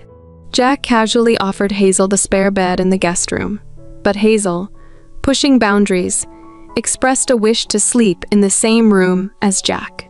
Their playful, intimate banter only intensified Ava's discomfort, leaving her head throbbing as they retreated to the bedroom together, arm in arm. Moments later, Ava, driven by a sinking feeling, peeked into the room only to find them in an embrace. Hazel's joyful declaration that the baby was excited to be living with Daddy confirmed the unthinkable. Jack was the father. Tears blurred Ava's vision as she watched them through the crack in the door, their betrayal slicing through her heart. From that day forward, Ava's role in the house felt reduced to that of a servant. Though she complied outwardly, she began to secretly gather evidence for a potential divorce. One day, Hazel, with her typical arrogance, demanded more space in the house, her demeaning tone stripping away any pretense of the expected gentleness of pregnancy. When Ava looked to Jack for support, he sided with Hazel, extinguishing any remaining affection Ava had for him. Resigned but clear-headed, Ava announced, "I'll leave tomorrow." To which a visibly relieved Jack suggested she might as well leave that night, declaring, "This is now mine and Hazel's home." Ava simply nodded, letting them savor their momentary triumph. Stepping outside, a determined grin took shape on Ava's face as she contemplated her next moves. That night, she checked into a hotel, distancing herself from the chaos and betrayal. The following day was spent in action. She hired a moving company and made her way to City Hall, ready to begin the formalities of reclaiming her life and starting anew, free from the deceit that had shattered her trust and marriage. Ava's journey towards reclaiming her life was both challenging and exhilarating. Despite the deep betrayals, a sense of newfound freedom invigorated her spirit. Returning home to finalize her departure, she was unexpectedly greeted by the moving company standing idly outside the seemingly empty house. Inside, a small box waited for her, a collection of her cherished belongings, tossed together without care. At the bottom of the box, she found Jack's wedding ring, a symbol of their fractured vows. The house was in complete disarray, a stark testament to Jack and Hazel's recent escapades. The chaos fueled Ava's resolve. Amid the mess, she found a note on the dining table. Jack and Hazel had left for a 3-day trip abroad, and requested the house be cleaned in their absence. The note casually mentioned that the divorce would be finalized when they returned. Jack's self-absorption was evident, yet his absence simplified Ava's next steps. With determination, she instructed the movers to pack up her belongings. She left Jack's wedding ring on the kitchen counter, a silent farewell to their shared past. With everything in motion, Ava bought an apartment near her daughter Nora's university. It was a cozy one-bedroom on sale, offering the solitude she craved. The day Jack and Hazel were due to return, Ava's phone began ringing incessantly. Without needing to look, she knew it was Jack. Answering with a calm hello, she was immediately met with Jack's frantic voice, demanding an explanation for the upheaval. Keeping her composure, Ava replied, "What do you mean? What's going on?" Jack, fuming, informed her that he found the house empty. Ava couldn't help but laugh before explaining, "Well, it was my house, and if I'm not going to live there, why keep it? Everything's safely stored in a storage unit. I'll text you the location and the access code." Jack, desperate, insisted she return everything to how it was, but Ava stood firm. The house was in her name, purchased and built with her investment earnings, not a dime from him. This reminder silenced Jack momentarily. He then shifted tactics, pleading on behalf of Hazel and their unborn child, calling the baby his niece or nephew, trying to soften the situation. Ava, however, had made her decision. She calmly assured Jack that she had taken care of everything legally and ethically, leaving him to deal with the consequences of his choices. As she hung up, a deep sense of relief washed over her, knowing she had stepped into a new phase of life with her dignity intact and her future ahead full of promise. I told him that I had been aware of his affair with Hazel ever since she had abruptly entered our home.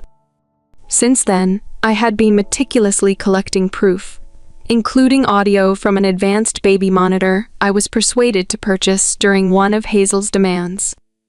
This device captured everything, even in complete darkness. When I disclosed this, Jack was speechless. Carefully, I hinted that there might be something for him in the mailbox. He checked and found a certified letter. I clarified that it was regarding a payment, and Hazel had received one too. Unmoved, I told him it was compensation for their deception. Despite his requests to consult his attorney, I ended the conversation. Following this, a series of ignored calls ensued. My old phone, serving as evidence, wouldn't pose a problem if left alone. After relentless calls for an hour, Jack finally stopped trying. His lawyer contacted me the next morning, sounding exhausted. Later, a distant relative from my father's side called on my new phone, likely given my number by Hazel. Anticipating criticism, I recorded the call. The relative demanded an apology on behalf of Hazel, who was now pregnant, and even asked for a new house as restitution. Unyielding, I refused to apologize to the woman who had wronged me, insisting instead that Hazel owed an apology and should provide compensation. When accused of petty behavior, I responded by pointing out that Hazel's actions mirrored her father's own disloyalty. I instructed them to convey to Hazel that she should steer clear of me in the future, although I doubted she would have the opportunity. Ending the call with my babbling relatives, I felt a profound sense of relief from releasing my pent-up emotions. I then called my lawyer, determined to bring Hazel and Jack to justice. My desire for vengeance persisted until I saw their bewildered expressions at the lawyer's office. Hazel looked completely taken aback, while Jack appeared sullen, showing no remorse. Surprised by their self-absorbed remarks, I presented them with divorce papers, along with another set, our marriage certificate. I offered a reduction in the demanded compensation if they signed promptly. Jack quickly grabbed the pen and signed. Hazel, with a smirk, followed suit. Placing the signed documents in a folder, I gave them a broad smile and announced that I would submit these to the county office. Hazel, dumbfounded, tried to argue, but I revealed that the divorce had already been finalized through mediation the day before. Her ignorance was due to ignoring multiple legal notices. As Hazel and Jack processed this news, I dropped another bombshell about the possibility of Jack disputing his paternity of the unborn child. Hazel stared in shock, unable to respond.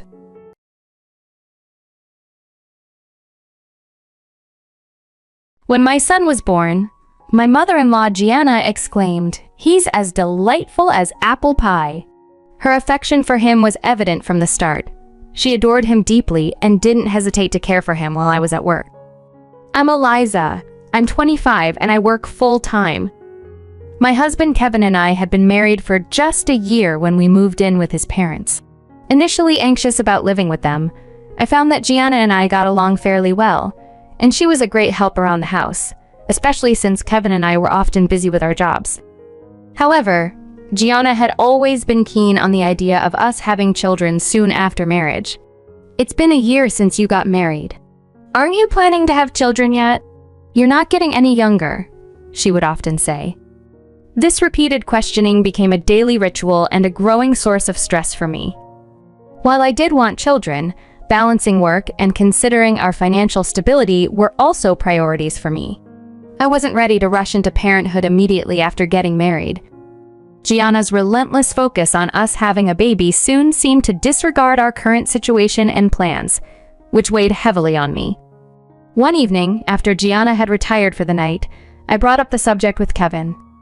"She keeps bringing up the topic of kids. It's really starting to pressure me," I confided. Kevin was taken aback. He hadn't realized the extent of his mother's persistence and promised to speak with her about it. In that conversation, Kevin also mentioned his upcoming promotion and potential salary increase. "We'll have a bit more room in our budget, and maybe it's time we start thinking about a family," he suggested. This wasn't in response to his mother's pressure, but rather a reflection of our improving financial outlook. Our journey of balancing family expectations with our personal goals and readiness for parenthood taught us a lot about communication and patience, both within our marriage and with family. It's a narrative of love, adapting to new roles, and setting boundaries that respect both our needs and aspirations. Having a child while still young was a concept that Kevin thought we should consider more seriously, especially since his promotion might lead to a salary increase. "It could be a good idea," I acknowledged, though I asked him to speak with his mother, Gianna, about giving us a bit more space to make our decision without pressure. I was open to the idea of starting a family, but I needed time to think it over without the constant nudging from Gianna. A few days later, Kevin talked to his mom, and to our relief, her incessant prodding came to a halt. This change allowed us to discuss the possibility of having children without external pressure, which significantly reduced my stress. As life became more settled, I warmed up to the idea of parenthood. Considering our age and health, maybe it's better sooner rather than later, I suggested to Kevin. We decided to wait until his promotion was confirmed before trying for a baby. 4 months later, everything aligned perfectly, and I was thrilled to find out I was pregnant. Gianna was overjoyed at the news of becoming a grandmother. Her excitement and frequent check-ins, while initially overwhelming, became more endearing over time. Months flew by, and when the day of delivery arrived, despite my anxieties, the support from Kevin and Gianna helped me through a successful childbirth. We named our son Scott, and holding him for the first time filled me with an indescribable joy. During my parental leave, I dedicated myself to caring for Scott. As a first-time mom, navigating the complexities of childcare was challenging, but the joy of being with Scott outweighed any difficulties.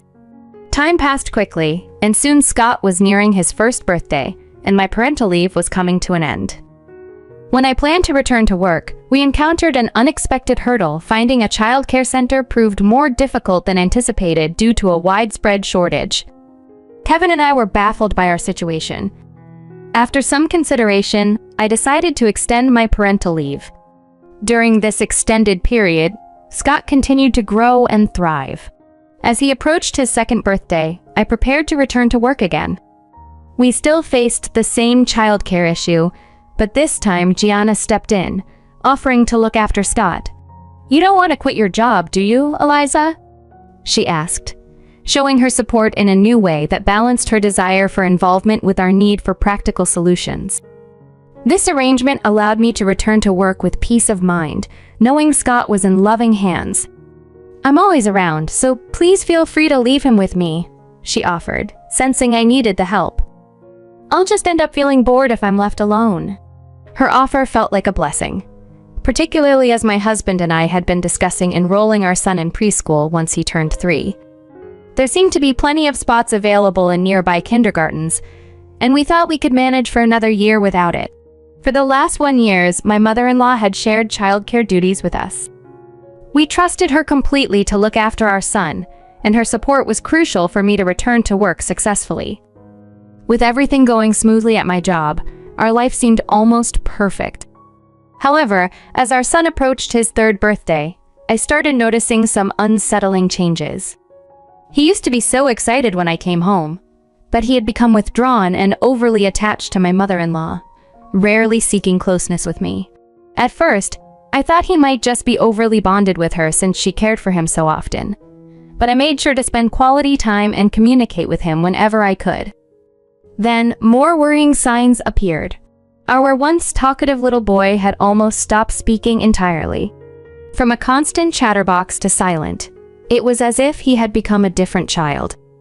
I worried whether my working hours made him feel abandoned, or if there was something else at play.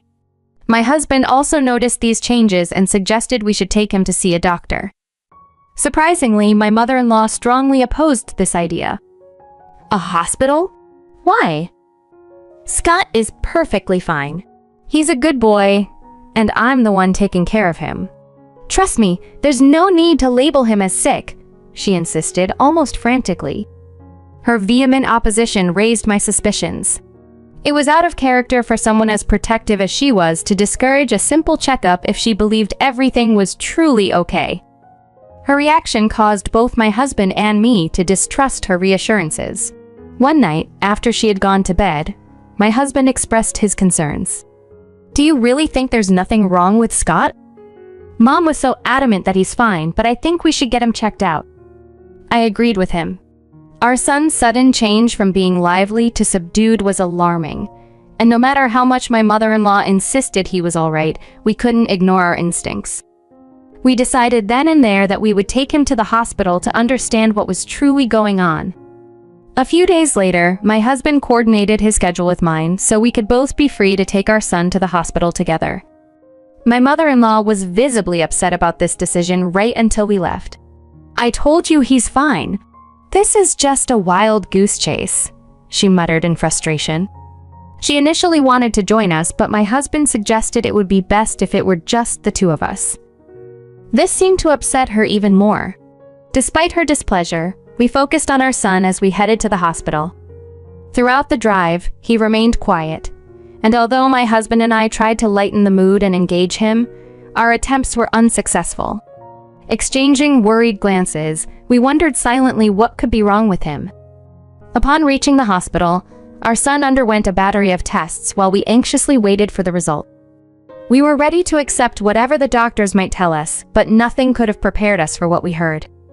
The doctors found no physical abnormalities, which was a huge relief, yet it left us deeply confused about the cause of our son's recent behavioral changes.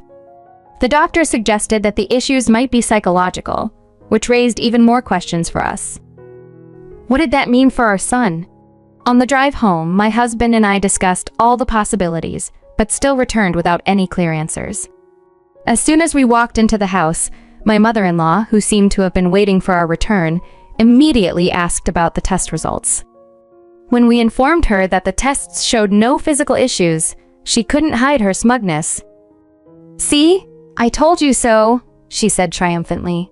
We chose not to mention the psychological aspect to her, knowing it would likely lead to more drama. From that day forward, my husband and I became even more attentive to our son.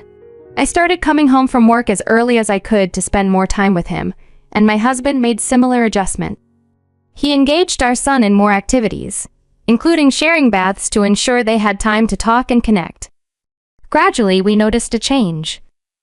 Our son wasn't talking much yet, but he began to approach me with a smile, reminiscent of his old self. Reflecting on our recent challenges, my husband and I wondered if perhaps our previous busy schedules had made him feel neglected. I even considered quitting my job to be more present at home. Then, one day after work, I returned to a delightful surprise. Our son was waiting at the door to greet me. A rare and joyous event recently. As I hugged him and told him I'd be right back after changing, my mother-in-law stepped out from the living room. She stopped me just as I was heading toward the bedroom, and her expression suggested she had something important to discuss. She approached me with a tone of concern, saying there was something important we needed to discuss about our son. Lately, Scott has been quite defiant toward me. Have you said anything to him that might explain this? She asked. Her calm voice didn't match the coldness in her eyes, which sent a chill down my spine. Defiant? I haven't noticed that, I replied, puzzled. And no, I haven't said anything to him that would make him act out. Hearing this, her demeanor shifted dramatically. Her glare intensified as she raised her voice. He's been completely ignoring my instructions. It's absurd! How can he rebel against me when I've been the one taking care of him? He's acting so strangely, rebelling against someone who treats him so well. This was the same mother-in-law who had insisted nothing was wrong when we wanted to take Scott to the hospital. Now she was labeling his behavior as abnormal. My trust in her wavered even more. Until now, I had felt comfortable leaving Scott in her care, reassured by her apparent affection for him.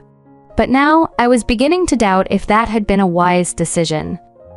Though I hadn't seen any alarming behavior from her while I was around, the unease I felt about her intentions lingered. Determined to uncover the truth, I decided to take matters into my own hands. I found an old voice recorder I used to use for work and discreetly placed it in the living room the next morning. I felt conflicted about spying on my own family and chose not to tell my husband, fearing he might disagree with my methods. Naturally, I also kept my plan hidden from my mother-in-law. After returning from work the next day, I retrieved the recorder and listened to the playback alone in our bedroom. The content was shocking. My mother-in-law was heard saying things that were deeply disturbing. My hands trembled with anger and disbelief, both at her and at myself for not having realized sooner what was happening under my own roof.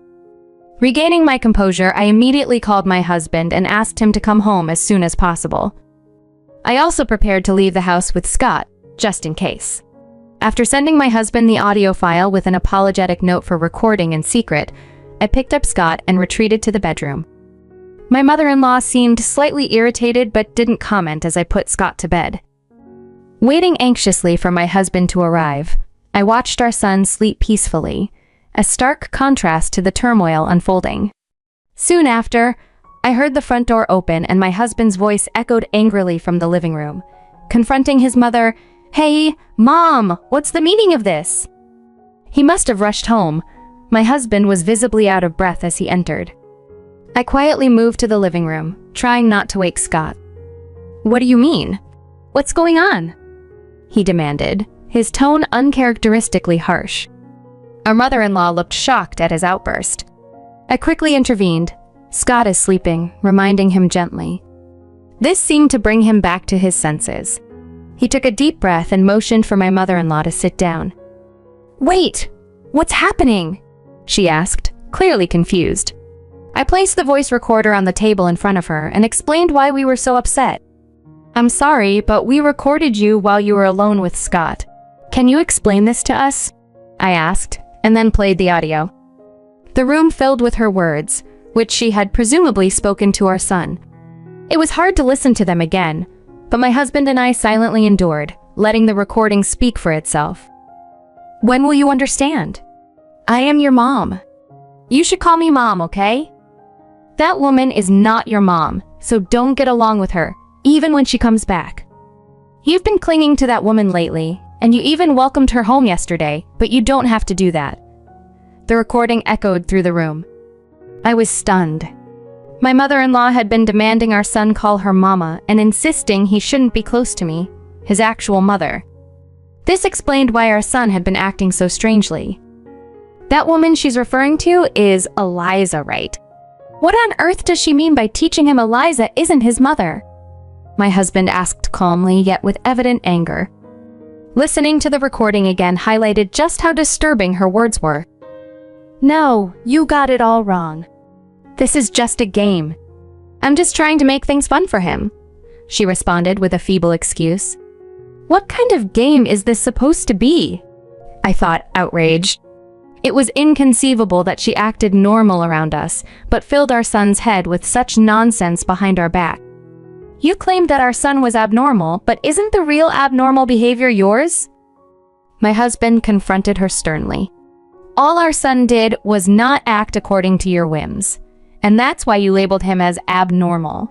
There's nothing strange about a child wanting to be with his own mother, but you couldn't stand it." "A game, huh? Do you really think such an excuse would work?" "Explain yourself," he demanded, his usually mild demeanor replaced by a stern resolve. Caught off guard, my mother-in-law remained silent, her head bowed, refusing to respond no matter what we said.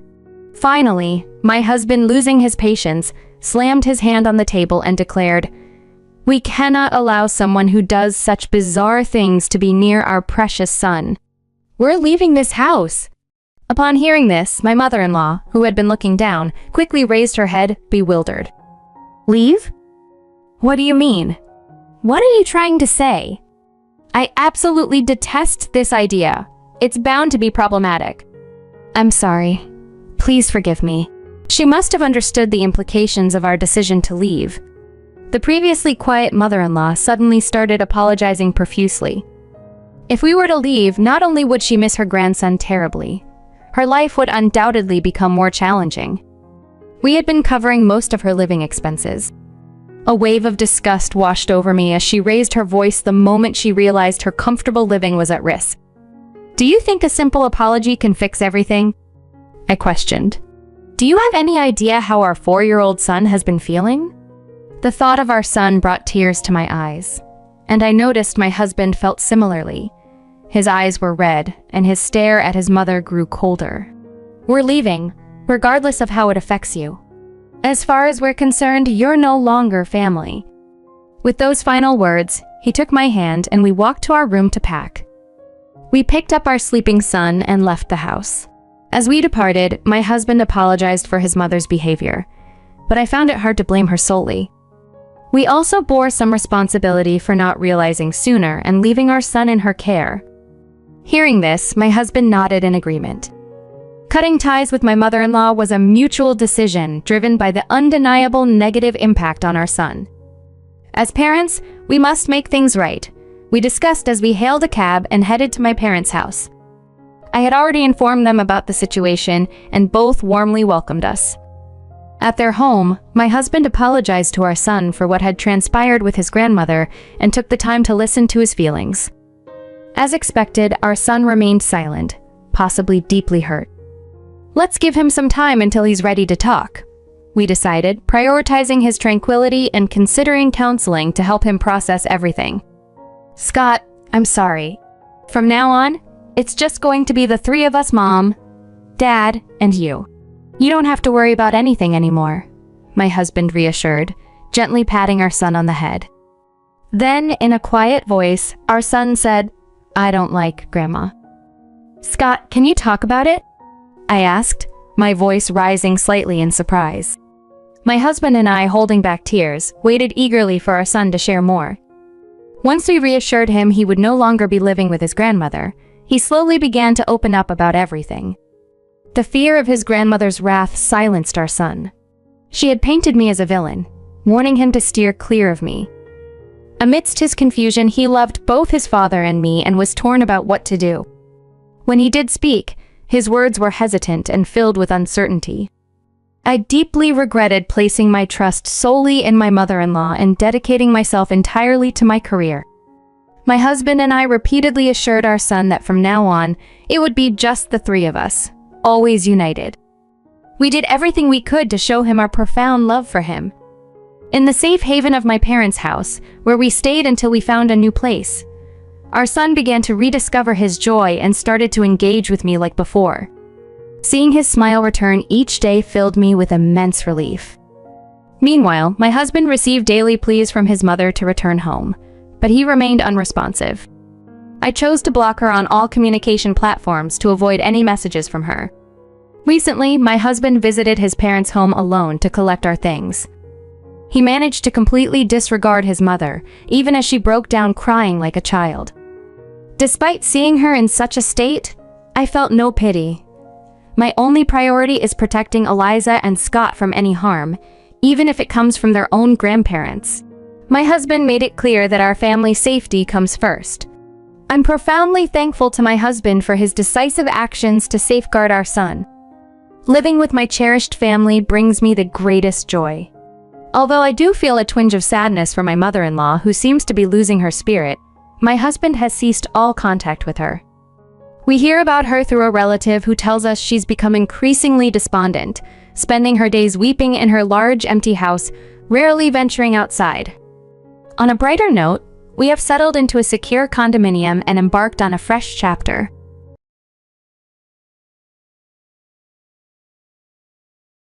I'm Renata, and I am 29 years old.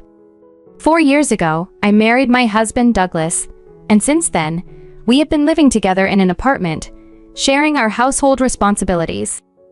Initially, I harbored dreams of a blissful married life, but reality soon proved otherwise. Although Douglas and I held differing values, I believed we could eventually harmonize our perspectives. However, the real challenge emerged not from our differences, but from mother-in-law Helena's unexpected interventions. The conflicts began just 1 month into our marriage. One morning, as I was getting ready for work, Helena appeared unexpectedly. Her surprise at seeing me preparing to leave so early was evident when she exclaimed, "What are you doing up at this hour, Renata? Were you planning to go somewhere?" When I informed her I was headed to work, she responded with a look of disbelief and remarked sharply, "You're married now. You're Douglas's wife. What are you thinking? Go back to your duties at home." Despite my confusion and frustration, Douglas offered no support. He simply said he was late for work and left, abandoning me to handle the situation alone. I tried to explain to Helena that I also needed to go to work, but she was relentless. "You are a wife now. Do your duty as a wife.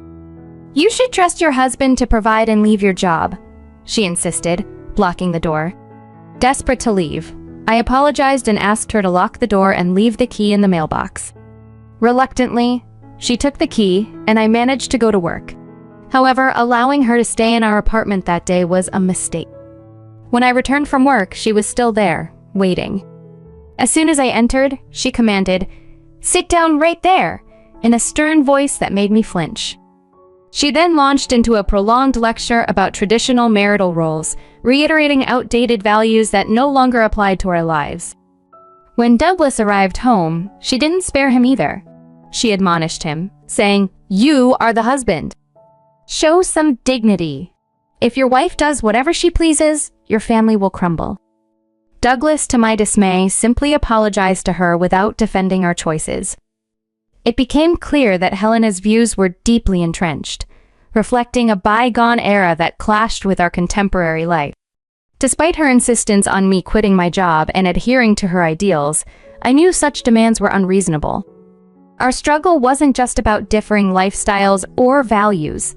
It was about asserting our independence and reshaping our roles in a way that respected both our aspirations and modern realities.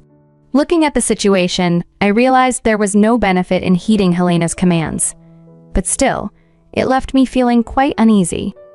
I tried to discuss this with my husband Douglas after his mother had gone. I questioned him, "Why do you always just go along with what your mother says? She's forcing her idea of a perfect family onto us, and that's not fair." Douglas's lifelong deference to his mother was apparent. "I'm sorry, but I can't oppose her when she's so insistent. Can't you just do as she asks this time?" he pleaded. I was taken aback. "That's impossible. You know how crucial my job is. Next time your mother comes over, I won't let her in the house." Douglas panicked at that idea. "No, you can't do that. Mom will blame me, saying it's the husband's job to manage his wife." His response frustrated me further. "But isn't it true? We're in this mess because you won't stand up to your mom. Can you at least talk to your dad about this to get her to stop pushing her will on us?" Douglas hesitated, but Mom doesn't listen to Dad either. I countered. See? Don't you see the contradictions in your mother's logic? She claims that if a wife does as she pleases, it'll tear the family apart. Yet she's the one causing the disruption. My words upset him. Don't speak ill of my mom, he said sternly, a rare glare in his eyes. If you can show such backbone here, I wish you'd do the same in front of your mother, I replied. Despite everything, I acknowledged that choosing Douglas was my decision, and I still loved him. I resolved to try harder to get along with Helena.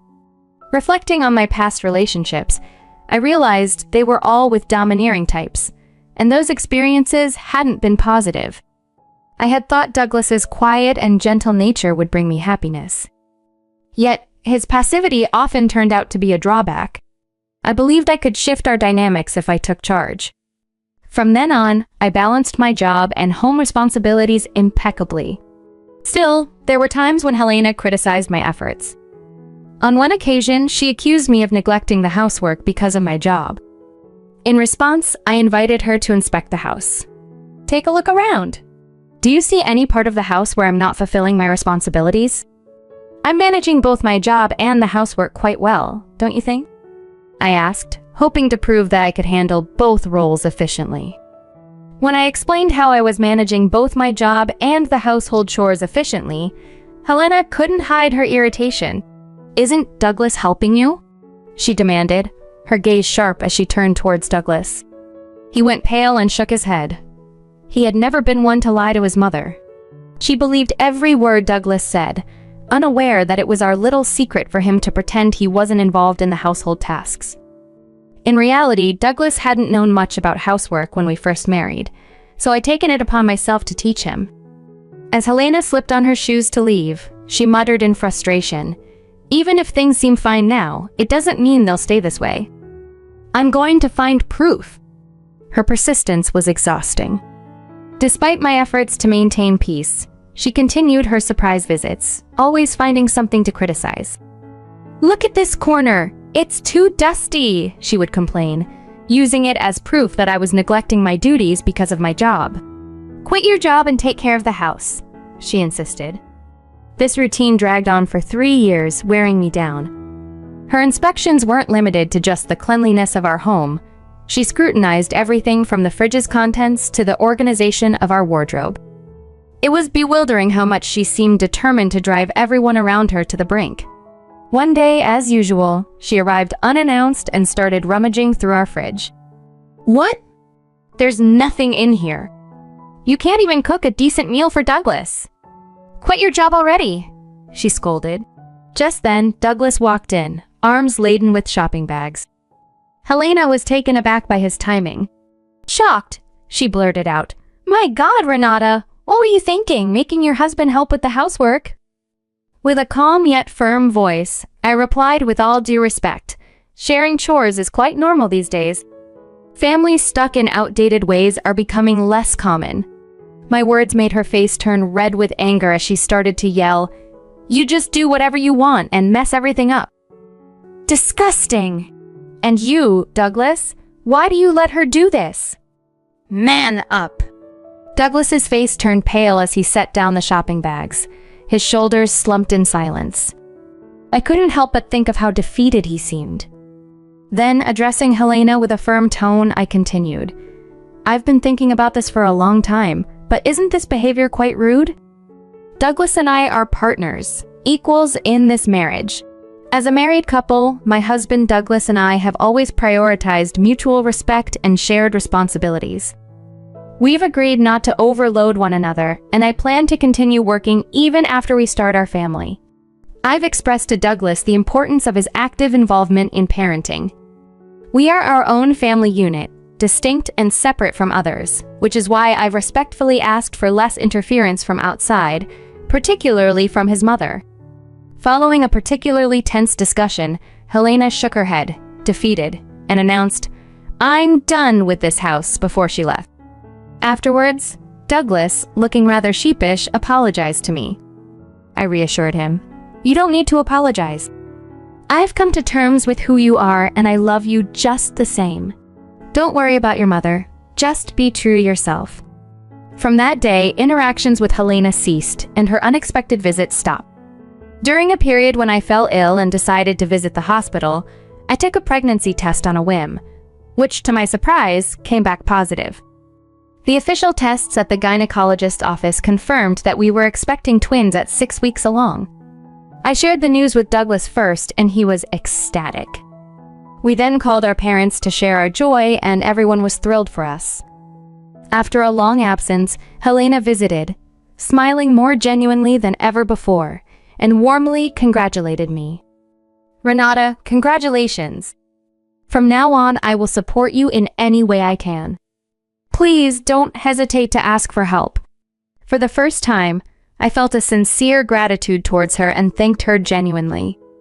However, as the pregnancy progressed and the morning sickness intensified with the twins, I had to start my maternity leave early. During this time, I did what housework I could, and we received ample support from Douglas, my parents, and occasionally my in-laws. We learned that we were having 2 girls, and Helena eagerly purchased various baby items well ahead of the due date. Although she brought gifts more suitable for a 6-year-old, I thanked her for her thoughtfulness, appreciating her efforts to be involved. Everything seemed peaceful until one day, out of the blue, she remarked. So now Douglas can finally have a decent family. Her words caught me off guard, and I couldn't help but respond with a puzzled and slightly irked, "What did you say?" Her comment seemed to undermine the validity of our family up until that point, and I needed to understand her meaning behind it. "What do you mean by that?" I asked, trying to understand the full scope of her comment. "I mean," she said, "you're going to be a housewife, right?" Finally. I wasn't sure how to respond to her expectations. She seemed to think that with the arrival of the twins, my new role was to become a full-time homemaker. She even mentioned that since Douglas was dealing with twins, he might find it challenging, but she believed it would drive him to work even harder. In her view, a good family dynamic meant that I would support Douglas and be a dedicated mother to our children. Her words left me feeling disgusted and frustrated. I sighed deeply, wondering if I would be fighting with her about this for the rest of my life. With a calm and blank expression, I decided to be upfront with her. "I'm going back to work after my maternity leave," I stated firmly. "What?" Her reaction was one of shock. "Are you lying to surprise me or something?" "No, I'm not," I replied. "Also, once I return to work, Douglas is going to quit his job. We've decided that Douglas will become a full-time stay-at-home father." She looked utterly bewildered. "What nonsense are you talking about? You're a mother and you don't want to raise your children yourself?" I explained. "My income is higher than Douglas's. Naturally, I will support him while I work. We both believe that this arrangement is what's best for our children." Her anger flared. She trembled with rage and faced me with a look I had never seen before. "This is impossible. It's unforgivable. You're making Douglas unhappy. I will make sure he divorces you." With those words, Helena stormed out of the apartment, leaving in a hurry as if she were escaping. When Douglas came home from work, his face was grim. "Mom was so annoying," he said. "She called me while I was at work and said that our decision was wrong. I don't know what she might do. She could go to extremes." Douglas suggested, "Renata, maybe you should go to your parents' house for a while and stay there with the twins. It might be safer." It was unusual for Douglas to make such a decisive suggestion, especially since he had been so nervous when proposing to me, barely able to ask, "Will you marry me?" I appreciated his concern and the courage behind his suggestion. "All right, I'll do that," I agreed. I informed my parents about the situation and prepared to have the babies in my hometown. While I was there, I called Douglas every day. It reminded me of when we were dating and would call each other often since we didn't see each other very frequently. Helena remained furious, even bringing divorce papers. Douglas assured her repeatedly that he would never divorce me. During this challenging time, Douglas made another suggestion, aiming to make things easier for me. His support was invaluable despite the unimaginable pain. He held my hand and encouraged me. I eventually gave birth to our baby girls. Douglas stayed at my parents' house until things calmed down. After a while, he returned to our apartment alone. Then, I received a phone call from Helena. "Hello, Renata," she said. "Douglas has come back, but he didn't mention you at all. Are you really planning to come back here?" Helena's voice was sharp, filled with anger. "For some reason, she's at our apartment right now. I'm coming home tomorrow with the babies," I said, trying to stay calm despite her hostility. "Don't come back," she snapped. "I don't want to see your face. You and Douglas are getting a divorce anyway. Why don't you stay with your parents?" I could sense her excitement as she spoke, almost as if she was eager to see us part ways. "Douglas went there to talk about the divorce, didn't he?" she asked, her tone brimming with anticipation. I couldn't help but chuckle at her reaction. "Please don't worry.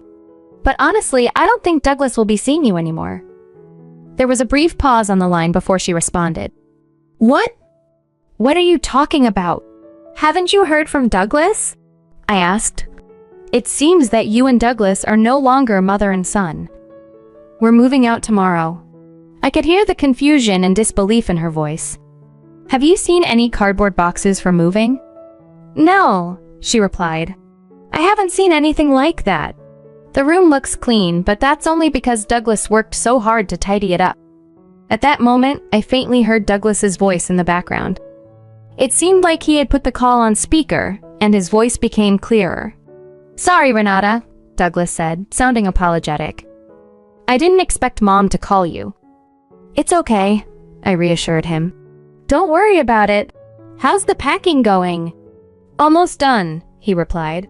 I thought it would be a hassle if Mom came over and caused a scene, so I hid the boxes and finished packing quietly. "That's great," I said, relieved. "I'm sorry you had to go through all this." Just then, Helena started yelling from the other end of the phone. "What on earth are you talking about?" "Douglas, don't tell me you're moving out and cutting ties with me." Before I could respond, Douglas's frustration boiled over. "No, Mom, you need to be quiet. I've had enough of your interference. All you do is impose your own rules on us, and you don't understand the trouble you're causing. We're done with this. That's why we've decided to cut ties with you," he continued, his voice firm.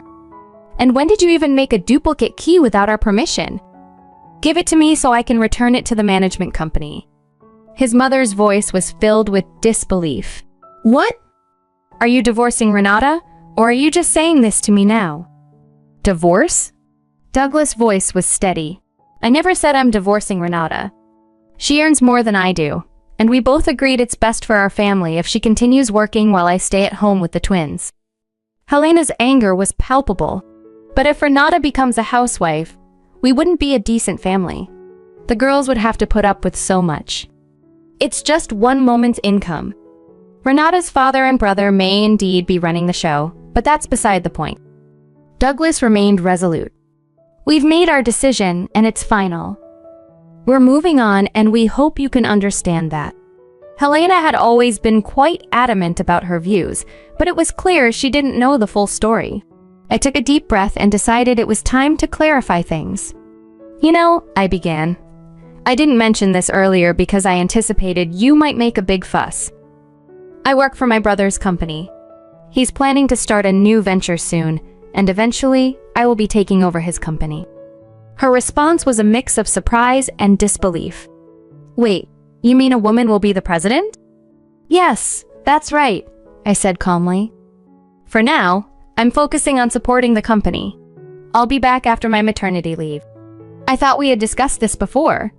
I had indeed mentioned it during our wedding preparations, but it seemed she might have forgotten. Helena looked stunned and was unable to respond for a while. Then Douglas spoke up. "Oh, by the way, Peter works for Renata's brother's company." This piece of information shifted the conversation. "If you have that attitude," Douglas continued, "what do you think will happen to Peter?" Peter was Douglas's second brother and worked as a sales manager at my brother's company. It was a small world. I'd met Peter at the wedding and learned he was Douglas's brother. Hearing this, Helena's voice trembled as she said, "Oh my God! I'm so sorry. I didn't know. Please, don't fire Peter. He's struggling with 4 kids right now." I almost laughed at her plea. "No, I can't just fire an employee because of a threat. But really, please don't interfere in our family matters anymore. We're cutting ties with you, so it doesn't matter anymore, I added. Despite my words, Helena continued to rant, but Peter seemed to have ended the call abruptly. The next day, my parents dropped me off at our new house with the twins. The movers had already finished unpacking our furniture and boxes, and my parents helped me settle in. Later, my father-in-law visited us. After Douglas cut ties with Helena, my father-in-law decided to do the same. Helena's old-fashioned values had not only affected Douglas, but also influenced my father-in-law and his two brothers. It was clear that her actions had a ripple effect throughout the family. This time, Douglas, who had always been the quiet and obedient son, rebelled against her, and his brothers followed suit. My father-in-law also left the house and began preparing for a divorce with a lawyer. It seemed Helena had been abandoned by the entire family. Douglas had quit his job to focus on taking care of the twins, and I was doing my best to contribute as well. Considering our children's future expenses, it made more sense for me to work rather than for Douglas. Despite the criticism and opposition from others, I remained committed to the decisions Douglas and I had made together.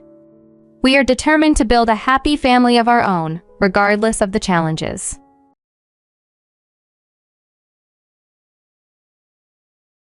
I couldn't believe it when my husband questioned why my mom was eating. These were the words he uttered during a phone call while he was away for work. Throughout the 5 years of our marriage, our relationship had been rocky. Our infrequent conversations usually ended in arguments. He seldom returned to the house I shared with my mother-in-law. One day, after a long day at work, I arrived home to find that Danny had sent homemade cookies. My mother-in-law had opened them without asking and started eating them right as I called my husband. When I told him, he panicked. Suddenly, my mother-in-law collapsed. I rushed her to the emergency room, where I was stunned by the revelations that followed. I immediately contacted the police. My name is Anna. I'm 29 years old and work at a beauty consultant. I met my husband Jason during a group blind date organized by colleagues from my salon. Initially, I was reluctant and skipped most invitations, but one night, under the guise of a girls' night out, I attended. During those days, my focus was solely on improving my nail art skills. The last time I had a boyfriend was back in my student days. My colleagues, concerned about my disinterest in dating, had been planning this setup for a while. Ironically, this led me to meet Jason, who also works in home inspector. He was brought to the party as a filler, just like me. While others were enjoying the party, Jason and I found ourselves deep in conversation in a corner. He shared his passion for cooking, spending his days off preparing intricate dishes and desserts. Impressed by his culinary skills, I suggested he consider turning his hobby into a career. But he just laughed it off, preferring to keep his passion as just a hobby. We hit it off and exchanged numbers, planning to go out for dinner. A few days later, I was invited to his house. I arrived a bit nervous, but was greeted by a lavish feast. The food was as delightful as the company, making the evening truly memorable. As I enthusiastically enjoyed my meal, I caught Jason watching me with a joyful expression. Once we finished eating, he shared his feelings with me, and we decided to start dating. Over the next 4 years, I indulged in the wonderful meals Jason cooked, which were so good that I happily gained a bit more weight. His guidance in the kitchen broadened my culinary skills significantly. Together, we traveled far and wide, exploring new places and tasting different cuisines. Those 4 years were smooth sailing, no major arguments, and my career was flourishing. I felt incredibly fortunate to have met Jason. On my birthday, after 5 fulfilling years together, Jason proposed. The sight of the sparkling ring brought tears to my eyes. I felt assured that life with him would be peaceful and filled with happiness. Our wedding ceremony went smoothly, blessed by the presence of my kind-hearted in-laws who embraced me warmly, treating me as if I were their own daughter. Having been married for 26 years themselves, they exemplified closeness and love. Although they lived far from us and I knew we wouldn't see them often, I felt a strong bond would grow between us. Life with Jason continued to be wonderful. Whoever got home first would prepare the meal, and often I'd come home to a feast that whisked away the day's fatigue as I dined. Jason watched me eat with happiness, and we maintained the same loving relationship as when we first started dating. However, after 5 blissful years of marriage, our lives took a sudden turn. My father-in-law collapsed at work and sadly passed away. The loss hit us hard, and it was especially tough on my mother-in-law, given their deep bond. At the hospital, seeing her in tears, I felt at a loss for words. The grief took its toll, and my mother-in-law, who had never missed a day of work, found herself unable to return to her job and eventually quit. The days that followed were challenging as we navigated this profound sadness together. My husband and I made it a point to regularly visit my mother-in-law, but her spirits seemed perpetually low. Each visit left me wondering how I could lift her mood. One day, during one of our routine checks, my husband blurted out a proposal to his mother. "Why don't you come and live with us, Mom?" I was taken aback, not having been privy to this idea beforehand. But considering he was an only child and his mother had no other relatives, the thought of leaving her by herself was troubling. Living together seemed like the best way to support her. Although I was not opposed to the idea, I wished my husband had discussed it with me first. Before I could express my thoughts, my mother-in-law turned to me and asked, "Anna, are you okay with this?" "Of course, I'm sure. Let's live together," I replied with a smile, which seemed to bring her the most joy I had seen in a long time. Truthfully, I was a bit nervous about the arrangement. Living with her was never something I had anticipated. However, knowing her as a calm and gentle person, I believed that our home would remain as peaceful as it had been when just my husband and I were there. At first, I thought lightly of the move, but I soon realized my naivety. A few days into our new living arrangement, I came home to find my mother-in-law saying, "Anna, welcome home. I hung your laundry out to dry." I was grateful for her help, but was quick to remind her to take it easy. I then went to the balcony to collect the laundry, only to discover that the clothes I had set aside for hand washing had been machine washed together. They had shrunk and the colors had bled into each other. My favorite items were ruined. I wondered if she had noticed the mistake when she hung them up to dry. However, I couldn't really fault her since I hadn't clarified which clothes were meant for hand washing. I approached her gently. "The clothes in this basket are for hand washing, so I would appreciate it if you could avoid putting them in the washing machine next time." I said this softly, hoping not to upset her, but she didn't respond. I began to feel a twinge of regret, wondering if I should have ever mentioned the laundry issue. Despite my repeated reminders, my mother-in-law continued to mistakenly wash the hand-wash-only clothes in the machine.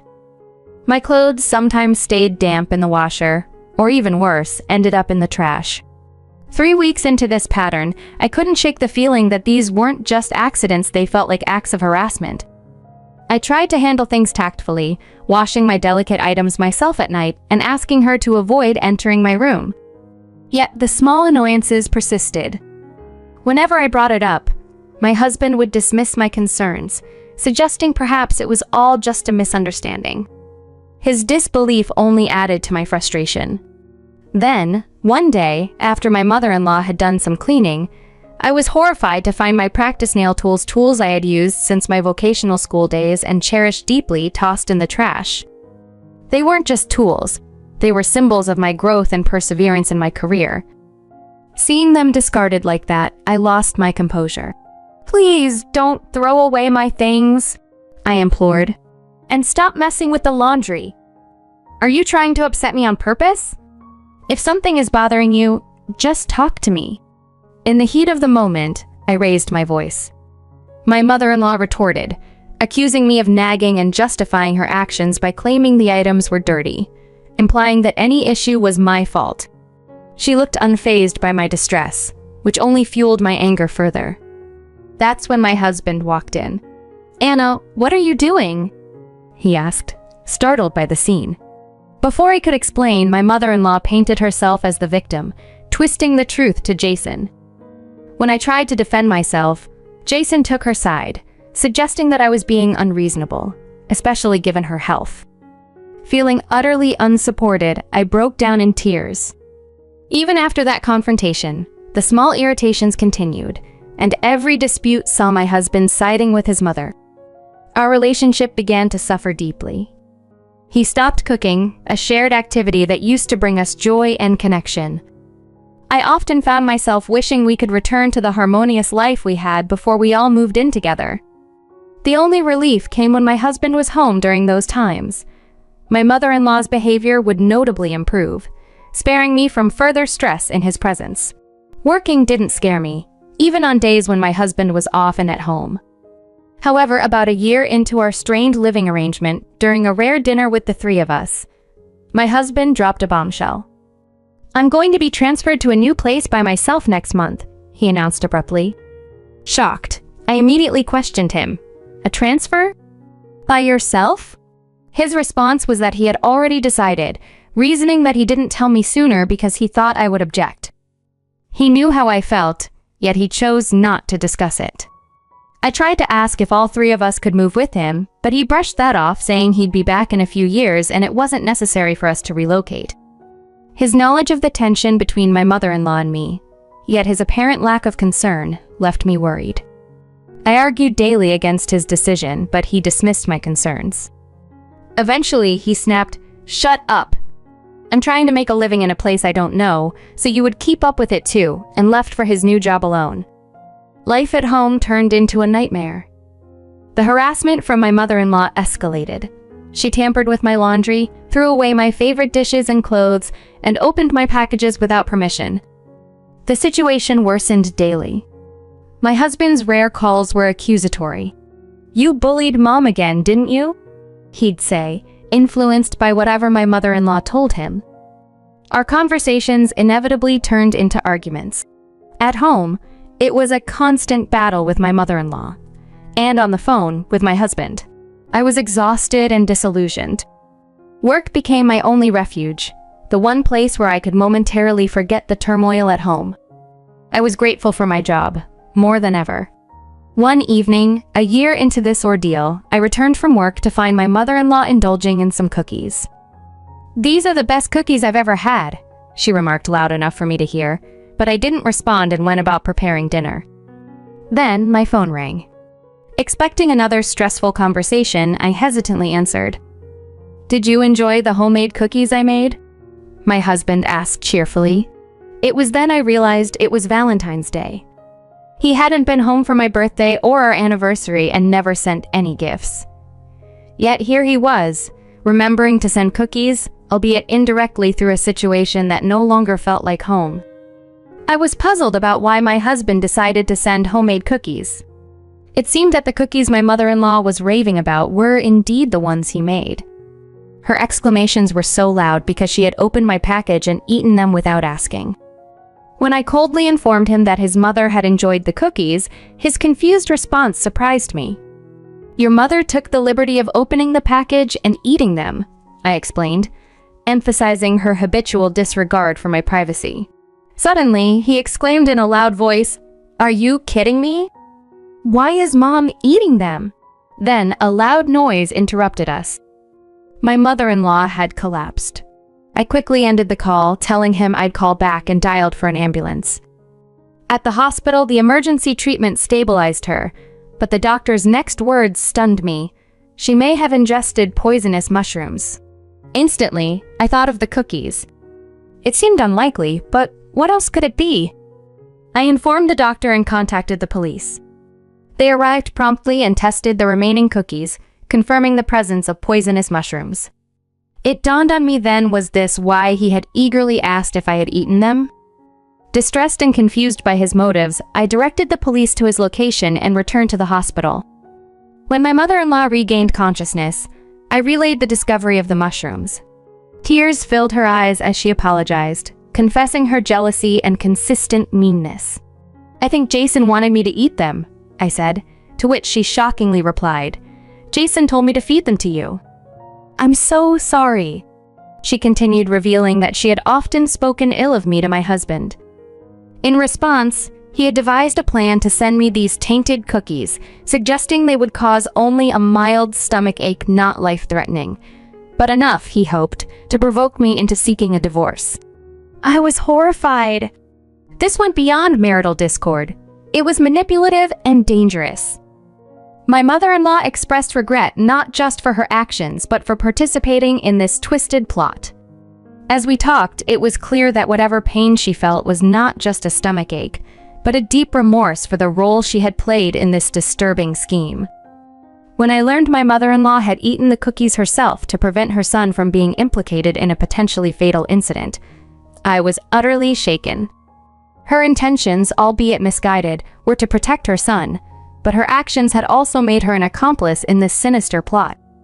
"This isn't something you can simply apologize for," I told her, my voice trembling with anger and disbelief.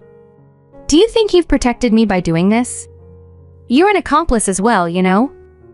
Jason should be arrested by now." I didn't want to see her anymore. I was so distraught that when she continued to apologize, I sternly told her, "I don't want to see your face ever again." On my way home, the police called to inform me that my husband had been arrested. Once I received the call, I hurried home, packed my belongings, and moved back to my parents' house. Later, after he was released, I had my lawyer contact him to fill out the divorce papers. The divorce was finalized swiftly, and it was arranged that I would receive alimony. During the proceedings, my lawyer revealed that my husband had been having an affair with a colleague from work before he moved out. He had blamed the tense atmosphere at home, worsened by the poor relationship between his mother and me, as a pretext for his actions. That's no reason to have an affair, I thought indignantly. He had manipulated the situation to spend more time with his affair partner, even requesting a transfer for himself. He had hoped that by becoming distant and cold, I would initiate a divorce. When I didn't take the bait, his frustration led him to commit this unimaginable act. Reflecting on the years I had endured this marriage, I regretted not acting sooner. I had clung to a sliver of hope that he might return to the kind, loving husband he was when we first married. But facing the reality of his betrayal, I wished I had demanded a divorce much earlier. It was heartbreaking to realize that the cooking of his, which I had once loved so much, had become a tool in such a troubling scheme against me. After his release from prison, my husband found himself jobless due to the scandal and his arrest. Rumors of his affair had circulated at his workplace, leading to both him and his affair partner being terminated. She eventually moved on, leaving him to return to his mother's house. With a criminal record hanging over him, finding new employment became a seemingly insurmountable challenge. Financially drained from the affair, he was left with little savings and began borrowing money to make ends meet. Meanwhile, my mother-in-law, perhaps in a twist of ironic justice, began treating my husband with the same harshness she had once directed at me. It seemed she wanted him to understand the difficulty I'd faced under her roof. For a while, I was overwhelmed by everything that had happened and found it hard to talk to anyone about it. However, with the encouragement and support of my family, I began to find my footing again. I decided to use the alimony and the savings I had diligently accumulated since my student days to pursue a long-held dream, opening my own beauty consultant at home. On the day I opened my salon, my former colleagues showed up with flowers and gifts, celebrating this new chapter in my life. Despite the challenges I had faced, working as a nail artist always allowed me to escape the hardships and focus on creating beauty. Now, running my own salon, I was filled with a profound sense of joy and accomplishment. I'm grateful for the steady stream of appointments. The worries of my past seem distant now as I immerse myself in work I truly love. The smiles and satisfaction of my customers, seeing their beautifully done nails, bring me immense happiness and remind me every day why I followed this path.